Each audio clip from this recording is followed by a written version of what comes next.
practically everyone. A Way Out bold-facedly lifts the entire new prison induction scene from The Shawshank Redemption. The warden character looks the same. There's a bit where people are tarring a roof. It's so blatant that one might expect the designer to claim that it's an intentional homage, but trust me, A Way Out, you are doing yourself no favours by constantly reminding me of something infinitely better. I might decide I'd rather just watch The Shawshank Redemption while arm wrestling the person sitting next to me and get basically the same effect. So A Way Out is strictly two-player co-op, and gratifyingly there's a split-screen local mode, so you don't have to play online and overlay the game's cinematic soundtrack with some dickhead's nasally voice honking through a poor-quality headset mic. Although the split screen has its own issues, there's a bit where one player has to tunnel out of their cell while the other keeps watch for guards, which would have been an effective bit of cooperative gameplay calling upon our communication skills were we not free to just look at the other person's screen whenever we want like it's a fucking rear-view mirror. So A Way Out posits itself as a game where the two of you must work together to solve its challenges, and you know what that means? Lots of really heavy doors. Get ready to stand next to them a whole bunch waiting for your partner to stop fucking about and come help you open it. At other times, throughout the first section of the game, when Leo and Vincent are piecing together their escape plan, there are puzzles to solve, usually based around stealing the tools they need, but pretty much all of them are, I will do naughty thing, you distract guards so they do not see me do naughty thing. And if it's not that or heavy doors, the massive eye-gouging finger quotes gameplay consists only of David Cage-style slow time events where we are given precisely zero option but to follow one contextual button prompt after another. But the distract the guard puzzles all but vanish the moment you do escape from the prison, which is barely halfway through the game, so God knows what the title is referring to after that, possibly Leo's massive nostrils and the way out they offer his bogies. Gameplay instead begins to focus on slow time events, slightly ridiculous action sequences, and bumming around environments randomly fiddling with stuff, the David Cage triple threat. After the escape, you break into a farmhouse to change clothes and steal a car, all of which is fairly straightforward, but for some reason you can also bum around the house messing with the ornaments, play a banjo, do the washing up, compete with each other at horseshoes. It's all completely useless, disconnected Toddler's Activity Center game design, and yet there was something about it that made me reluctant to move on.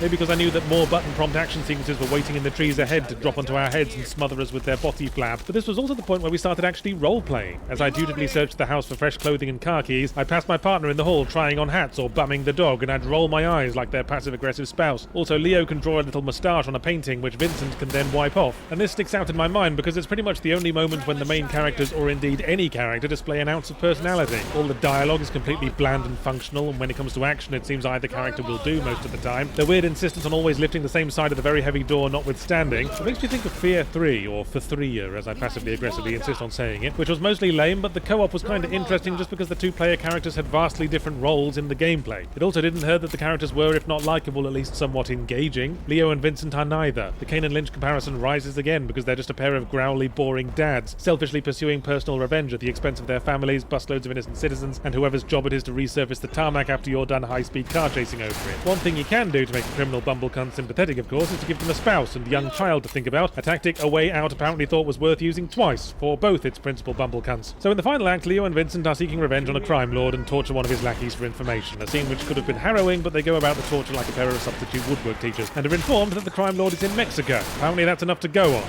All of Mexico? He must be very fat. And once they get to all of Mexico, the gameplay switches again into a bog-standard co-op shooter. You can't accuse A Way Out of being static, but I wish it'd figure out what the fuck it's doing. You're gonna turn into Cooking Mama next and end the game on a climactic souffle bake-off? Sadly not. I guess this is spoiler time, so everyone stick your head in a bucket of old lemons. The game ends with a plot twist that made me jump up and yell, watery bullshit spewing from an ornamental fountain game. This twist punches so many holes in the plot that the plot is now a cheese grater. The co-op game then turns competitive and the players fight each other to decide the ending. Interesting idea, but again the characters are so unengaging that the only drama came from the fact that I was playing with my girlfriend and had to balance my thirst for victory against making her all huffy for the rest of the evening. Here's a quote for your blurb, A Way Out. All the death-defying excitement of failing to acknowledge a new haircut. I noticed the sun saw fit to rise again this morning, so I guess Ubisoft is putting a sandbox game out. They really are to sandbox games what Sierra was to point-and-click adventures in the 90s. Let's just hack out 2 or 3 a year, because all those Tom Clancy plushies don't pay for themselves. And never mind that we're single-handedly making the sandbox game market look like what most online dating sites look like to heterosexual women. Last year it was Assassin's Creed Go, so now it's Far Cry's turn. So since I guess we're hacking out the usual thing, charismatic villain with army of followers takes over small, helpless, isolated nation and has to be opposed by a gormless tit with untapped survival skills they developed from routinely leaving all their gift shopping for the last weekend before Christmas. But where to choose for a setting? What part of the world could audiences credibly believe would allow itself to be taken over and isolated by a charismatic psycho with inexplicable legions of mindless followers, and which furthermore has a greater density of firearms than it has effective social services? I wonder. Thank you, Yards. I think everyone's gotten the joke. Oh, hello, rural America. Didn't see you there, hiding under Canada's frilly miniskirt. You ever read The Decline and Fall of the Roman Empire? Because by my reckoning, the US is up to about volume 4. So an isolated county in Montana has been taken over by a doomsday cult run by the prerequisite charismatic villain. So charismatic that there was no money left for the player character's charisma budget, so it's faceless silent protagonist a go-go. Faceless silent police deputy, rather, sent into the heart of Cultland to arrest their leader leader, but making the rookie mistake of showing up in a helicopter, which in the prologue of a video game is always tempting fate. Someone didn't play Outlast 2. Predictably enough, we soon find ourselves -1 helicopter in deep behind enemy lines and tasked with liberating the county piece by piece from the evil Trump voters. Well, actually, while one might get that vibe from the premise, in practice the politics are more even-handed. Yes, the cultural religious fundamentalists, to whom gun ownership is more important than basic personal hygiene, but they're also very racially diverse psychedelic drug users sporting hipster beards and man buns, so you're pretty much covered whoever you personally think are the people presently ruining the country. While Far Cry 5 has much of what should now be expected from the Ubisoft sandbox, a phrase that for me must now be said with the same tone as the rape of Nanking, liberate the outposts, stop the convoys, find collectibles, stare at people till little icons appear over their heads like fairies on Christmas trees, but some effort seems to have been made to escape some of the Ubisoft sandbox's worst excesses. For example, you don't climb radio towers to unlock the map. In fact, the game makes a little joke about that, with the air of an unpopular teacher humiliating themselves in the Christmas play in the hopes that the kids will start liking them now. And as for liberating districts, there are only 3, one for each of the main sub-bosses, although the charisma budget was still running low, so they're all basically the same character as the main boss, infuriatingly self-assured, soft-spoken religious nutter talking condescendingly at you like a Bay Area health food specialist. The game as a whole is also laid out the way I personally think all sandbox games should be laid out. The linear plot advances to the next stage after you've done a certain amount of missions, it doesn't matter which or in what order. What is, after all, the point of a sandbox if it's just a rigid critical path of plot missions and all the side stuff is so much leftover Thanksgiving gravy? Or indeed of using a leveling system to ensure that only a tiny chunk of the sandbox is worth hanging around in at any one time. Yes, thankfully, unlike Assassin's Creed Origins, it doesn't feel like everything's designed around loot box and micropayment bollockry, although there are still micropayments, so I'm not going to toot Ubisoft's horn just for not being quite as big, horrible, money-grubbing bastards as we know they're capable of being. Also, it actually has an ending. It doesn't just dump you back in the sandbox after the final story mission and go, hooray, the day is saved. I know from a layman's perspective it might seem like everything's as fucked as it's always been, but maybe you could finish off the last few side missions and then, I don't know, buy yourself a bunch of flowers. So don't plan to leave stuff for post-ending fuckabouts, because there ain't none. Focused as I am on narrative gameplay, I do appreciate this, because a story without an ending is orders worse than a story without a beginning. Mainly because a story without a beginning just doesn't exist at all, and therefore isn't much worth worrying about. But having said all that, the ending of Far Cry 5, let's raise the spoiler alert level to elevated, is a bit of a downer. Not disappointing, more depressing, and granted that's why I seek out stories, to actually feel something other than the usual background radiation of slightly aroused contempt, but it's kind of killed any future inclination I might have to replay the game, knowing it's not going to turn out well. And unlike, say, God of War 3, in which turning off the game is the only way to ensure that Kratos doesn't fuck the whole world up a dog's bumhole, and yet we play anyway for the fun and spectacular combat, the gameplay of Far Cry 5 is just going through the same Ubisoft sandbox motions as always. The apple has fallen far from the unforgiving trees of Far Cry 1 and 2. It's still relatively easy to get yourself a bow or a silent sniper rifle, squat in a bush and have all the outposts' alarms and half the guards taken out before they can finish daydreaming about knobbing their first cousins. But it's also hardly worth using clever tactics like that, because on one occasion the outpost got alerted, but the whole lot of them were taken out by the random NPC support character I'd brought along, while I was still scoping out the area for cougars. Also, the game seems to have absent-mindedly forgotten that we can spawn as many attack helicopters as we want. 90% of the missions are outdoors and get real fucking trivial when you show up in an attack helicopter. Although granted, it becomes much more likely that the mission will somehow fuck up if you do that. After I finished the last sub-boss, I promptly attack helicoptered over to the big boss's stronghold because that's what the game had always said to do, only to find it deserted. I was wondering if that was the point and was keeping an eye out for vats of Kool-Aid, but no, after I fast-travelled somewhere else, I got a message from one of my earpiece friends going, "Alright, now go to the boss's stronghold. Sorry, we hadn't finished blowing up the party balloons." Far Cry 5 is about as good as Ubisoft sandboxes get these days, and take that for the massively qualified statement it sounds like. It's got Ubisoft's strengths on display and not so many of its bad habits. Time-killer gameplay that has been polished over umpteen games to a state of perfect functionality, with a decent story to spice it up. The tying of missions to individual NPCs, GTA style, creates a deep cast of characters with admittedly some overlap. All 3 regions have their own version of tough, no-nonsense leader lady, and about 9 variations on frivolous comedic violence-liking person. The story is also pretty fucking relevant for the times. That was what was depressing about it. The world's spiralling towards nuclear war? Well, yeah, obviously that's a pisser, but hang on, is this something we could conceivably blame on the Democrats? You remember Ni no Kuni 1, Wrath of the White Witch, who doesn't show up until like right at the end? It was that heartwarming Studio Ghibli JRPG about a little boy who fucking stone cold kills his mum and then skips town so he can blow his allowance on pixie dust and party it up in Fantasyland with 2 older kids and a gonk. Well, they put out a sequel to it, one that's basically completely unconnected to the first one, because the protagonist of that is presumably stumbling along the side of a highway by now in a drug-addled haze. Ni no Kuni 2, Revenant Kingdom, is sadly not a game about a society run by rocket launcher-wielding giant skeletons, but a typically twee cartoon fantasy JRPG with a slightly off-putting title. Now, I wasn't sure I was going to do this game, because you know what I'm like with JRPGs that aren't called Earthbound or Persona 5. I'll be rolling my eyes dismissively at the first sign of hairdos that look like they were crafted out of brightly coloured mashed potato by an extremely bored child who can't leave the table. But precisely 30 seconds into the plot, I had a feeling I was going to have to talk about this one. Firstly in a review, and then maybe at some kind of inquest into what the fuck Japan has been playing at for the last 30 years or so. So here's how the story starts. The President of the United States is on his way to a summit of the UN when the city he's driving through gets hit by a direct nuclear strike. Don't worry, you didn't just turn over 2 pages at once. This is still Ni no Kuni 2. Moments before death, the president is transported to a fantasy world, specifically to the bedchamber of a little prince boy wearing cat ears. Well, that's one explanation anyway, but maybe you should save it for the hearing, Mr. President. Also, he gets de-aged about 30 years for no particular reason, except it's the law that JRPG protagonists can't look old enough to buy a health potion without getting carded. Fortuitously enough, the royal castle is in the middle of a coup, and the president rescues the prince from the ensuing purge by drawing his sidearm and straight icing some motherfuckers, before deciding maybe he shouldn't go 100% Ash Williams on this shit, and picks up a sword to ice motherfuckers with instead. At this point, I was more on board than a superglue enthusiast cheating at a surf competition, but I got a sinking feeling after the president gets the deposed Prince Evan, he's called, which you'll note is very nearly naive spelled backwards, to safety, and the prince declares he's going to found a much better kingdom with blackjack and hookers. I was like, oh, don't you fucking dare make this little twerp the main character now, game. I want to be President Kick-Ass. He's smart and capable with a hint of darkness to him, and all in all was probably written by someone with archaic ideas of what it takes to be a world leader. But then again, the protagonist doesn't need to go through an arc, and President Kick-Ass is about as arced out as a McDonald's logo from the word go, so fine, we'll play it your way, King Evan. But just so you know, the instant we unlock more characters than the standard party size allows, then you're going straight on the fucking bench. The guy in charge spearheading the adventuring party didn't make sense in Star Trek, and it doesn't make sense now. President Kick-Ass agrees to be Evan's chief advisor, because hey, turns out statecraft is his primary skill set, and it's not like he's got any major dental appointments coming up. So the pair set out to find a new land and some subjects who'll agree to join their treehouse club for cool dudes, which turns out to be slightly easier than it sounds. There's a big old chunk of resource-rich, highly defensible land right around the corner that for some reason no one has claimed. Maybe someone saw the unpopular kids hanging around it, so the Fantasy United Nations declared it that smelly land for gaylords. Sadly, after the effective opening hook that is President Kick-Ass, the plot settles into achingly typical fantasy JRPG territory. Evan and friends travel from city to city, sort out major civic problem du jour, pick up a party member, fight a boss, and then all aboard the ship or the airship or whatever you need to unlock the way to the next city. Every city is having its own issues with the tyrant ruler, but of course the only reason any of them are doing bad things is because the big baddie has corrupted them with wibbly-wobbly purple badness juice. When I say bad, I suppose I mean contrary to Evan's interests, because I don't think he wants to be throwing stones in the good-bad area, considering that his stated goal is to take over the entire motherfucking world and create eternal peace. Yeah, sure, Evan, you just want peace. It's all these unhelpful types who don't want to be subjugated that are stirring up the trouble. You'd have peace in no time if only they'd calm down and hold still while President Kick-Ass stabs them to death. So Ni no Kuni 2 is juggling a few layers of gameplay. First of all, standard combat, which is a full-on real-time hack-and-slash affair rather than turn-based battling, or indeed that god-awful hybrid system Ni no Kuni 1 had, which was like being unable to decide if you're going to walk or take the subway train, so you try to do both at once with different feet. You've got your light attack, heavy attack, dodge and block, but 90% of the combat is a visually cluttered punch-up with groups of weak dudes, so you can get through most of it perfectly well just mashing attack, but occasionally doing a big clearing special move when they start getting too fresh and you need personal space. At other times, like in boss fights, you might as well not bother with blocking at all, since getting into block stance on the stir at the moment takes, I'd say, without hyperbole, about 5,000 years. Plus, it doesn't absorb everything and only works from a specific angle, like a very badly designed tampon. So that's the basic combat, but there's also the kingdom management element, which isn't terribly deep.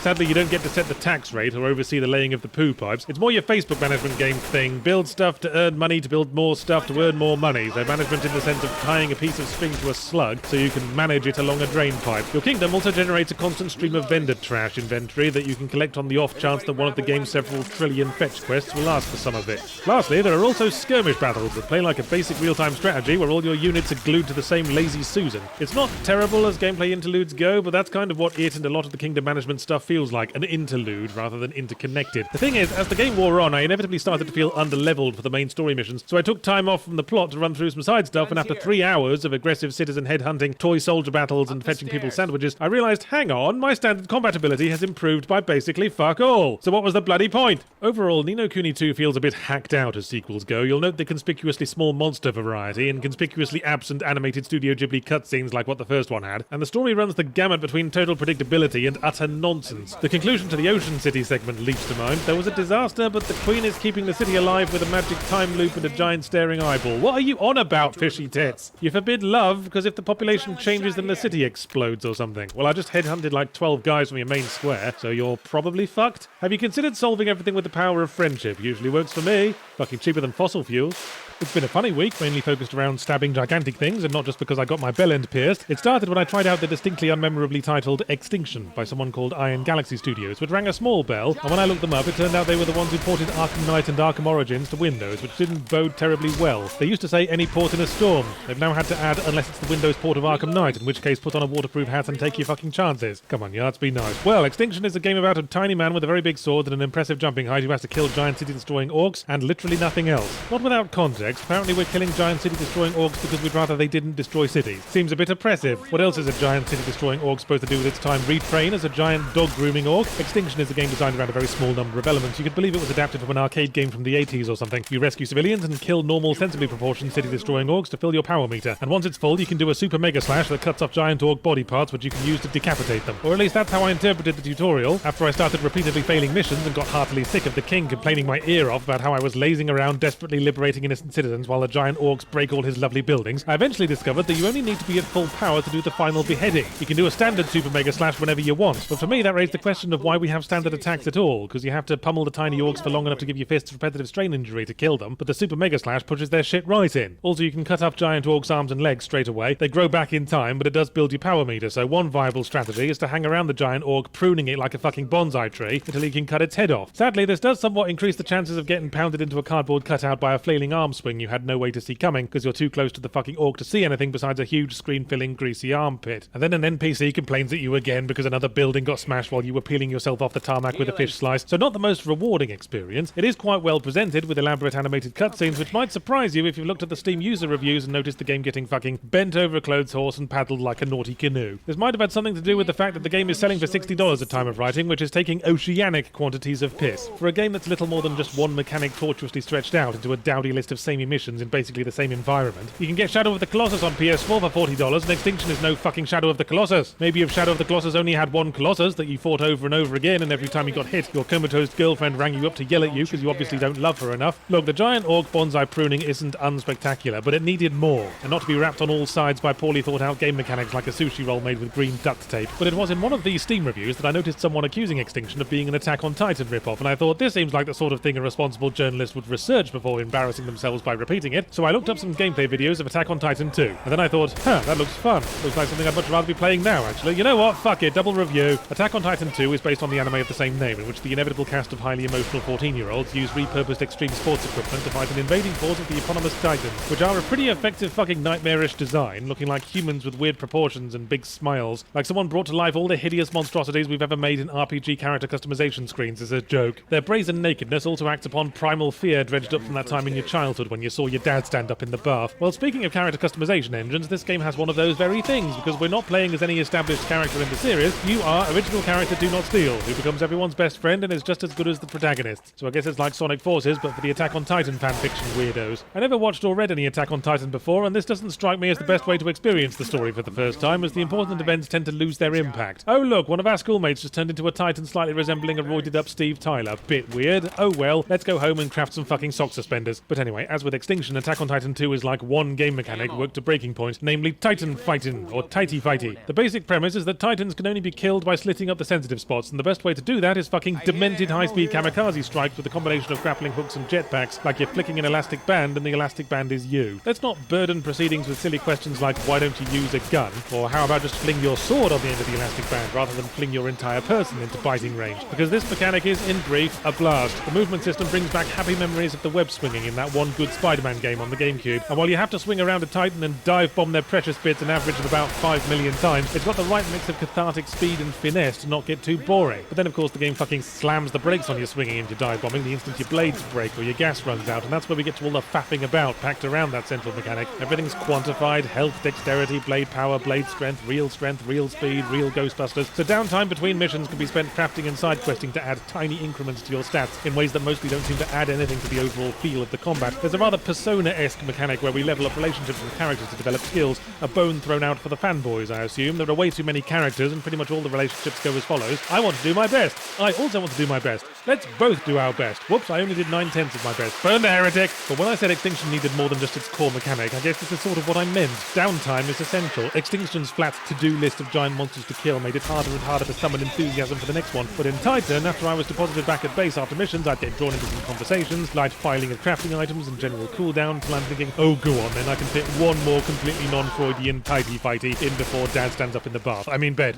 So after God of War was about Kratos taking his pet semen sample for a walk, it's no secret that I think that narrative AAA games have a preponderance of serious hairy dad games right now, almost certainly because game developers and veteran players are now old enough to be dads themselves and want to envision a world in which their families actually respect them. All I'm saying is, surely there are other kinds of people with stories worth telling besides serious hairy dads. Why don't we ever hear about serious hairy mums? You know, games in which jaded and battle-weary mums mums escort their helpless child as they kick down the door of a Jamba Juice and demand to speak to the manager. Oh, wait a second, does Bayonetta 1 count? Well, anyway, let's play Yakuza 6. Hopefully there won't be so many poignant lessons about fatherhood in a game centered around stoving faces in with other people's bicycles. Oh, for fuck's sake, there's a baby! A baby that the hardened, permanently scowling dragon of Dojima Kazuma Kiryu has to amuse in a baby amusing minigame where we swing him about like a sack of spuds to fill the baby amusement meter. Well, you're still surprised by the range of weird side activities in Yakuza games yards, but this isn't side activity, this is critical path. And worth mentioning because virtually everything else on the critical path is the same shit one should always expect from Yakuza. There's a massively convoluted plot to take over Japan that Kazuma Kiryu discovers and foils basically by accident during a personal investigation he started pursuing after he got really cross about a beautiful innocent lady being dishonoured. And the story is told through a series of prolonged scenes of very serious-faced men staring at each other saying ominous things until they get bored and start hitting each other with bikes. There's one particularly hilarious scene where one dude starts splashing gasoline around and the other dude just continues to sit angrily staring at him because it's literally the only way anyone in these games knows how to deal with situations. Maybe the match will go out if I scowl slightly harder at it. This time, as well as the usual dicking about in Kamurocho, we get to spend time in Hiroshima, where the plot eventually centers around a mysterious secret that the town's leaders will stop at nothing to keep covered up. Which I don't want to spoil, so let's just say it's a giant robot brontosaurus. Frankly, it might as well have been that. It's about as absurd, and in the end what it actually is doesn't seem to matter a tinker's fanny flap, because it never does anything. Kazuma Kiryu never gets to ride on top of the giant robot brontosaurus or slide gaily down its tail like on the Flintstones. It just shows up looming over the houses and all the characters look at each other and go, well, secret's out, time to take our shirts off and start decking each other. This is all part of why I love Yakuza games. They're hilariously fucking dumb and yet so earnest you can't help getting invested. Having said that, Yakuza 6 definitely feels lacking compared to its predecessors. Kiryu is the only player character, the new Hiroshima sandbox is kind of low on content, and even Kamurocho feels a bit deader than usual. It wouldn't even let me play on the skill testers at the batting cages, and they haven't even tried to mix up the standard combat like Yakuza 0 did with switching around the main character's favourite part of Neapolitan ice cream. It's just the usual punch, kick, stomp, bike to the face combat. Incredibly unbalanced combat as well. Nothing seems to be nearly as effective as picking up a bench and flailing it around. That just wrecks shit like a high-fiber diet. When there are no benches, I eventually discovered that even the final boss is made your cringing shirtless bitch if you just keep knocking them down with flying drop kicks. Don't you see, Kazuma Kiryu? The bench was in you all along. The only major shake-up to the core gameplay is a leveling system where the XP is split between 5 stats: strength, defense, sage, rosemary, and umami. And this doesn't really add much except a delightful rainbow color scheme to enjoy as I go down my stat screen, half-heartedly mashing the A button to make them go up. If the intention was to try to encourage specialization, then it was a misguided one because Kiryu was only ever called upon to deck people and none of the stats do much to change the effect of picking up a bench and going on a mandible safari. But I think it's finally clear to me that the draw of Yakuza games absolutely isn't the main plot or the critical path. Look, I'm going to spoil every fucking Yakuza game's main plot now. Early in the game, there'll be a scene where you have a growly voice, angry stare, sit-down meeting with someone important that doesn't end in a fistfight. Someone in that meeting is the main villain. Probably someone shifty looking off to the side. At the end of the game, after the bit where everyone puts on dark suits and walks slowly down the street as the weird unfucking around music plays like we're going to a West Side Story themed funeral, they'll be the one who pulls their breakaway suit jacket off to reveal their torsos built like a fucking double-decker bus with the Chronicles of Narnia poster on the back.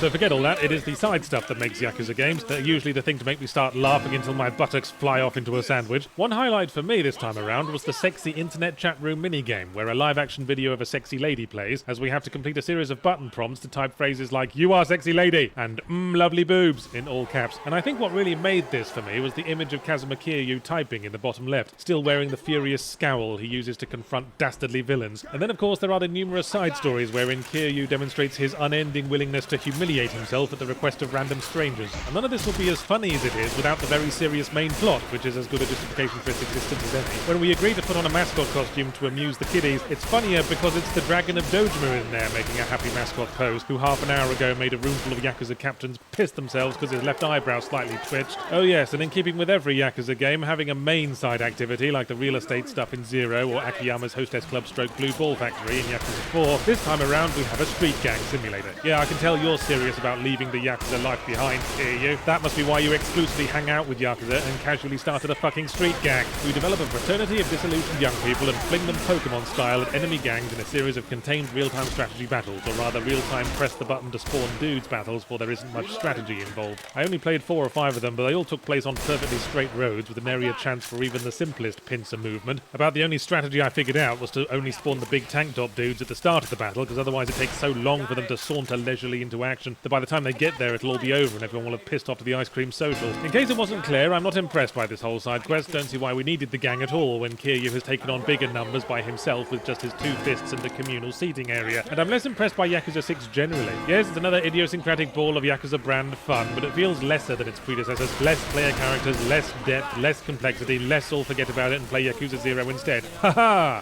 Doing retro reviews of games like Okami and Crash Bandicoot just because they put out an HD re-release and a rather base acknowledgement of history more selective than a Midwestern high school sex education course is all very well, but you know what? It's probably more important to retro review games that are never getting an HD re-release, the embarrassing little moments that publishers would rather we'd all forget. But one can learn a hell of a lot more from failure than from success. As I frequently establish, this industry never learns anything, tee-hee-hee, because it's always so quick to reboot franchises and eschew backwards compatibility in an attempt to forget its failures. But if failure is how we get better, then there are some publishers that if they embrace their failures would be wielding the fucking Infinity Gauntlet by now. Unrelatedly, let's talk about Konami. More specifically, let's talk about Silent Hill 4. Silent Hill 4 is one of my favourite Silent Hill games after 2, but I'm certainly not going to argue that it's a good game. It is one of the few Silent Hill sequels to embrace a truly original concept, considering every Western Silent Hill game is just trying to recapture Silent Hill 2, ergo clueless dork with dark secret stuck in haunted town confront dark secret win prize. Silent Hill isn't necessarily that. Silent Hill 4 isn't that, and it's still unmistakably Silent Hill. Now I'm bored of saying Silent Hill, so from now on I'm going to call it Splappy Boom Blappy. The essence of Splappy Boom Blappy is in a grim, cold, oppressive atmosphere of entrapment, like being locked in a campsite lavatory late at night. And Splappy Boom Blappy 4 brings that to a whole new style of explorative gameplay focused around the titular room. The premise is Henry Townsend, a man resembling a Thunderbirds puppet wearing denim pajamas, is renting a nicely fitted, if slightly washed out apartment and wakes up one morning to find the door chained shut from the inside. A few days of sucking on the radiator for hydration later, a hole appears in his bathroom wall, leading to a series of bizarre nightmare worlds where he keeps witnessing people get murdered who then turn up dead in real life. The reason for it all probably loses something without context, but to give you the quick cheat sheet version, it's because a deranged ghost murderer thinks that Henry's apartment is his mum. And let's just say he ain't chuffed with his new stepdad. If Silent Hill 2 captures the feeling of walking home to unfamiliar back streets on a cold, foggy night with a pocket full of loudly jingling valuables, Silent Hill 4 is like repeatedly waking up from a nightmare, seeing the familiar contours of your bedroom in the darkness, and being afraid to fall back asleep in case you go back to the dream about the grey monkey people with testicles for heads. Henry's room is his haven he can come back to save and heal up in between nightmares. Cleverly, the camera switches to first-person mode in the room, so it feels cozy and intimate, and outside it we go back to the wonky third-person camera that traditionally lent Splappy Boom Blappy games a dreamlike sense of detachment by refusing to behave itself. And then, having gotten you reliant on the safe haven, the game starts taking it away from you in the second half, and that's when you know your buttocks have been splashed with the cold toilet water of omen. The room concept is masterful horror design and evokes the spirit of Splappy Boom Blappy without needing to physically go to the eponymous town. Henry Townsend doesn't even have a dark secret, for fuck's sake, although the clueless dork thing I'll grant you. Henry Townsend would take the gold in the all Silent Hill protagonist's clueless dork off. He looks and acts like he got partly concussed from an elephant dropping a 10-pound turd on his head, which on reflection might explain his hairdo. Obviously a big sleepy nerd whose heavy melee attack looks like he's trying to give himself whiplash is somewhat unqualified for action, hence the combat being a bit wonky. But that's Splappy Boom Blappy tradition. James Sunderland was just a clerk out of his depth, and that's why he swings bits of wood like he's trying to apologise between each blow. We accepted that this was part of giving us a sense of vulnerability and that being able to dodge roll everywhere would have just been fucking stupid. Mentioning no homecomings, I mean names. It's just that Silent Hill 4 goes a bit too far with the awkward gameplay creating vulnerability bit, and I think the point of going too far is when the awkwardness stops making sense in context. It makes sense that James holds a gun like he's afraid of the smell. It does not make sense that Henry can't stack bullets in his limited inventory, or that 10 bullets take up the same amount of pocket space as a fucking chainsaw. Also, in survival horror, where one of the principal activities is sticking your nose in every nook and cranny looking for puzzle items and bottles of Yakult, it is more annoying than scary to be constantly badgered by indestructible ghosts, especially when there's a constant roaring sound when they're around, like you're playing the game while your mum's trying to vacuum. Splappy Boom Blappy 4 has the Capcom 5 quality of no middle ground. Its good ideas are great, and its bad ideas are great big flatulent chinchillas in the fruit salad. And nowhere is this encapsulated better than in the sound design. On the one hand, it's got the usual Splappy Boom Blappy really effective use of spooky ambience and unnatural gloopy sounds that are the audio equivalent of sticking your hand in a bucket of expired Rice Krispie squares. But then there's the overly loud footstep noises, of which there's only like one for each floor type, so walking across a gantry is like there's an annoying child in the room with a new drum. And some of the monster audio design is a game of spot the stock sound effect. The little buzzy moth things that are another thing that's way more annoying than scary. When you stomp on them, it sounds like someone threw a custard pie in a Looney Tunes short. And then there are the nurse monsters that burp when you hit them. This is probably something that would have been scarier to the Japanese, because they're culturally a lot more concerned with etiquette, and if you break wind at the dinner table there, you're expected to disembowel yourself. But the real humdinger of the bad design decisions is the entire second half of the game being a fucking escort quest. Again, awkward gameplay to make us feel vulnerable we'll accept until it stops making sense, and it doesn't make sense that this stupid broad won't take her fucking high heels off when ghost murderers are in pursuit. Keeping her alive might make sense to Henry, if he's got a shy little chub on for her, but it doesn't make sense to me, the player, when I'm using up all my Yakult, diving between her and testicle head monkey attack. I try to sprint past all the monsters, but Henry is a good boy, raised to politely stop and play out his whole pain animation whenever something hits him. And sometimes he's so polite he'll fling himself somersaulting through the air at the slightest blow. Fucking Alucard from Symphony of the Night would tell him to stop milking it. So that's Blappy Boom Blappy 4. Really good story, really good concept, really shit gameplay, but it pulls off the surreal, oppressive, dingy atmosphere of Silent Hill better than any of the Western titles, and its sheer originality automatically makes it more deserving of attention than Silent Hills 2.5, 2.6, and 2.7. Sadly, it's practically abandonware. It was absent from the god-awful HD collection, and Konami, it seems, are more concerned with making Metal Gear-themed Pocky holders these days. You'll find second-hand copies kicking around, but the point of buying games is to support creators, and when you buy second-hand, you ain't supporting shit but the previous owner's meth habit. You may remember the last time we here at Zero Punctuation shoved our critical Periscope write-up Conan the Barbarian's loincloth, it was for Age of Conan, quite a few years ago now. One of Funcom's many attempts at Mamorpagas that went the way of all the others, because running a Mamorpaga is like having to share your house with an incontinent giraffe that's constantly injuring itself on the staircase and incessantly complaining to you about how the PvP's unbalanced. But massive online role-playing was a natural fit for the Conan universe, because where else could the gameplay capture the feeling of being strapped to a grinding wheel for 20 fucking years? L-O and furthermore L. Age of Conan was a perfectly faithful adaptation in that there were a lot of deserts in it, and player characters had the option of running around with their giggle zones hanging out like they were role-playing as a Boris Vallejo painting. This was a privilege you may recall I immediately set out to abuse by creating the character of Cinderella the Necromantic Naturist and vowing never to constrain my giggle zones with earthly fabrics. Imagine my joy then to discover that Conan Exiles is bringing the wonder of the giggle zone to a new generation, and the opportunity arose for Cinderella to ride again. Although after turning all the body sliders down to minimum, Cinderella was still rocking a monster booty, which was slightly disappointing, but then I suppose this is the nature of body types in the Conan universe. If your thigh muscles are only as big as medium-sized pool floats, you officially qualify for humanitarian aid. So with Conan's Sexiles, Funcom are having another spin of the severely unbalanced roulette table that is Mamorpaga development, so let's hope, excuse me, Yahtzee Crusher of the internet, but Conan Exiles isn't a Mamorpaga, it's a survival game. Oh, forgive me, I got confused because it's a role-playing game that's massively multiplayer and online. Oh yes, and the gameplay is largely concerned with grinding up specific numbers of items all bloody day. Yes, granted, smartass, but the difference is you have to come up with the grindy fetch quests yourself. It's like self-flagellation, but with boredom. Oh yes, and you can play it single player. Well, that sounds to me like the perfect excuse to see if it holds up as a single player game. You know what I'm like with other people, I'm fine with them on principle, manufacturing things and driving buses and shit. I just can't stand when they try to relate to you or ask you to stop making lampshades out of their flesh. Besides, there's a chance if I join a multiplayer server that they might have turned nudity off, and that would have been completely offensive to Cinderella's lifestyle choices. So the game starts promisingly with your character already in their skivvies and nailed to a cross in the middle of a desert, although the process has done fuck all to make you less beach body ready. So Conan the Barbarian, in his obligatory contractual appearance, shows up, cuts you down and leaves you to figure out the rest yourself. Fortunately, there's a source of fresh water about 5 minutes walk away, since the authorities were probably busy and couldn't be bothered looking for a really big desert to abandon you in. So Cinderella started heading over there, picking up enough plant fibers on the way to craft a complete set of clothing for herself, by which I mean one pair of hand wraps and some flip-flops. Although it wasn't quite as intuitive as that. Surprisingly for a modern game, there aren't any contextual button prompts. You just have to figure out that you're supposed to stand in front of a bush and keep mashing X until all the useful parts of the bush are extracted, meaning the bits that were stopping the rest of the bush from disintegrating and mysteriously fading from existence. Also, you drink water by standing in some water and mashing X until you have sucked enough moisture in through your kneecaps. And here's my advanced level tip. If your giggle zone starts to bloodily disappear, that's an alligator. You should probably move. But it did make me realise that naturism has really caught on in the Conan universe since our last visit, as every time you die, the game strips you naked again and deposits you on the spawn point with no stuff. Par for the course, really, but after you streak into the cave of enemies you died in last time and desperately mash the take all button over your corpse as several nonplussed giant spiders gather to nibble your bum, the game also doesn't re-equip everything, so you have to then streak back out, climb a tree, and patiently glue all your tools and weapons back to your quick select wheel before you can fight back. And some of these monsters really don't know how to take a fucking hint. I ran across 2 entire fucking biomes once, and the giant spiders were still nipping at me flip-flops. Damn this extremely attractive bottom of mine. But I found a nice quiet spot to set up base camp that was convenient for the river, the local spider cave, and the rock tree and bush emporium, and started progressing my way up the tech tree. Make a stone pickaxe, 1 bit of wood, 5 rocks. Gotcha. Make a bedroll, 1 bit of wood, 5 leaves. That's done. Now make a wooden storage box, 100 bits of wood. Whoa, whoa, whoa, whoa, whoa. That was a fucking jump. I only wanted a footlocker, not a fucking Regency wardrobe with complimentary portal to Narnia. Now let's build a tannery. That'll be 240 rocks. What? It's like 3 bits of wood with skin stretched over it. What are the rocks for? You're gonna put it on a gravel driveway? Look, we're just making sure you get the full intended experience. That is to say, wasting hours of your life banging a rock with another smaller, pointier bit of rock. My progress up the tech tree then hit a bit of a beehive when I suddenly needed 100 bits of iron to make a blacksmith's bench, and I hadn't seen any iron up to then. Well, tell a lie, I found 1 ingot in a dead bandit's loincloth, which I can only assume he was hoping would impress all the naked women on corpse runs. But I resolved to look this up before I set up a bandit concentration camp, mindful as I am of the perverse glee with which survival games refuse to tell you shit. 1 trip to the wiki later, it turned out there were some iron deposits that spawned in select locations around the mountains half an hour's trudge away, like nature's pubic tattoo, and I just have to mine them all, let them respawn, then repeat. Blimey, lucky this wasn't multiplayer, you'd probably have to sign up for a waiting list. But now that I had iron, I could finally explore the game's most enticing feature, building a fuck-off torture wheel to turn NPCs into my slaves. Weirdly, the wheel came with a dude already on it, despite being ostensibly empty. Maybe he was the model they used for shop floor demonstrations. I clouted a bandit from a nearby camp around the skull, dragged him over. Incidentally, this is where we discover that you can't drag and climb. So hope you didn't build your base somewhere you can only access by climbing, like some kind of sensible person who understands base defense, and shoved them up the demonstration model dude's butt. 30 boring minutes on Gas Mark IV later, my brand new slave popped out, and Cinderella promptly stored him away on her person. Somehow. Let's not speculate. I equipped him, planted him on the floor, and he proceeded to fucking stand there. Would you like to come and mine some iron with me, slave? No, I'm a fighter. I'll just stay here and guard your base from fuck all. My sword's kind of shitty though, better grind me up a nicer one. And that was when I decided I'd had enough of colon textiles. When I end every play session by declaring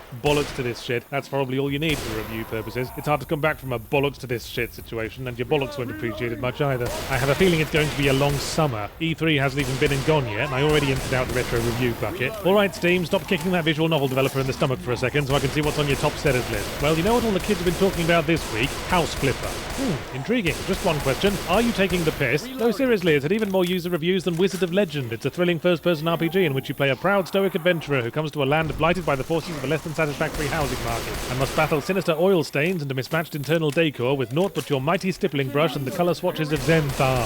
Oh, you are taking the piss. But you know, I've occasionally found some value in games that fall into the genre of what it's like to have a real job. I've whiled away many an hour in Stardew Valley and Euro Truck Simulator, and I do have a lot of podcasts I've been meaning to listen to. And House Flipper is the kind of thing we'll all be playing for escapism in a few years after society collapses, and we've got a few hours to kill before Lord Humongous raids us at dawn. So this is where we are. I'm reviewing a daytime television simulator for frustrated spouses who want to imagine trussing up their fantasy dream home even as their real life home descends into filth and squalor around them. So you play a sort of mercenary handyman, and at first to get to grips you're given some contract jobs where someone just wants you to come into their house and clean, repaint, buy specific furniture and or shag the missus. But once you've got a handle on things, and more importantly a big sack of cash, you can start buying your own houses, all of which were apparently recently vacated by meth-dealing cockroach farmers who never quite pinned down the difference between a toilet and a floor. So first of all we clean. You remove the litter and crystal meth gift baskets by pointing and obliterating them with your laser eyes, and then you clean all the stains by holding out a perfectly dry mop and waving it a bit. Now, annoying as it was in Viscera cleanup detail to have to pick up every shell casing and separate knob and carry them all to the furnace in a bin while walking like you had a pogo stick strapped to each leg, I don't think you're doing us any favours in a job simulator game by removing work. Isn't that what we're here for? And using the mop in Viscera cleanup detail had a cathartic and, for want of another word, visceral feel to it. It was satisfying to thrust a newly wetted mop into a big stain while imagining it was the face of your supervisor. In comparison, using the Lempass mop in House Flipper is frankly humiliating. This is supposed to be House Flipper Simulator, not Stoned Air Traffic Controller Simulator. So after that comes the painting, and again I feel it suffers from oversimplification. Point paint roller at bucket, point paint roller at wall, hold down button. Even if you can only glimpse half an inch of the wall between a bookshelf and a meth lab, you can still merrily roll away. I'd have appreciated this more if there'd been a more systematic aspect to it. You know, not moving the furniture before you start painting results in ruined furniture that you'll have to half-heartedly jab with your mop. You also need to install appliances like showers and washing machines in weirdly, obsessively detailed mini-game sequences where all you're expected to do is click on components as the game highlights them. And gameplay-wise, it's about as involving as leaping through a booklet of IKEA assembly instructions. And once the contract gigs are done, the game isn't much more than an interior design creativity toy with a number representing your cash flow that you can close your eyes and dream is real. I think we could have done with a bit more gameplay structure. A win stake, like say, earning enough to buy Disneyland and sell it to the Russian mafia. Thank you for your assessment, Yahtzee. Now please supply an explanation and apology for reviewing House Motherfucking Flipper. I got no excuse. Of all the new games I played this week, it's the one I kept coming back to. So there's something absorbing about it, or maybe it's the kind of downtime I seek after a long shift at my day job as an international jewel thief. And the thread of games about working a repetitive job leads us loosely to our second game, Far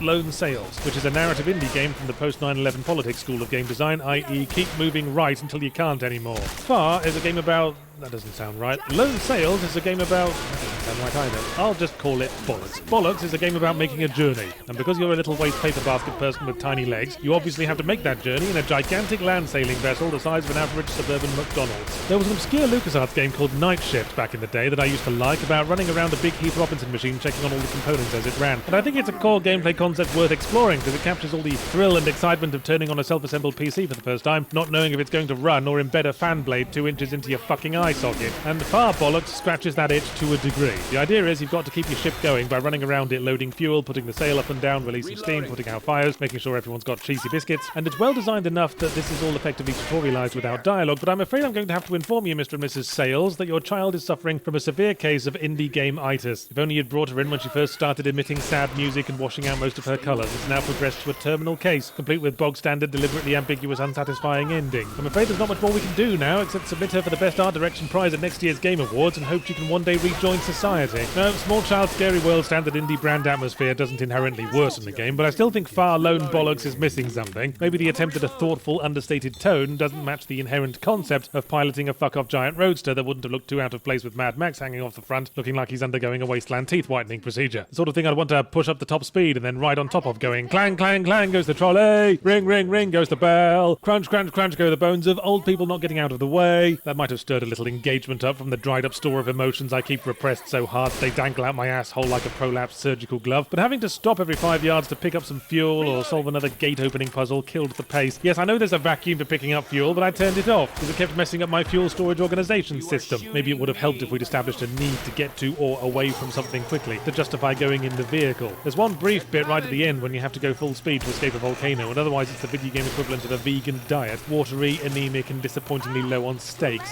Oh boy, a new game by David Cage. Let's get the bingo card out. Ooh, a game about androids with only vague ideas of how to act like human beings. Finally, David Cage is writing what he knows. Lol. In all seriousness, while David Cage games are universally horribly written, cringeworthy of suspect values, mired with gameplay akin to trying to watch a movie while fighting to get the remote away from an overexcited dog, they...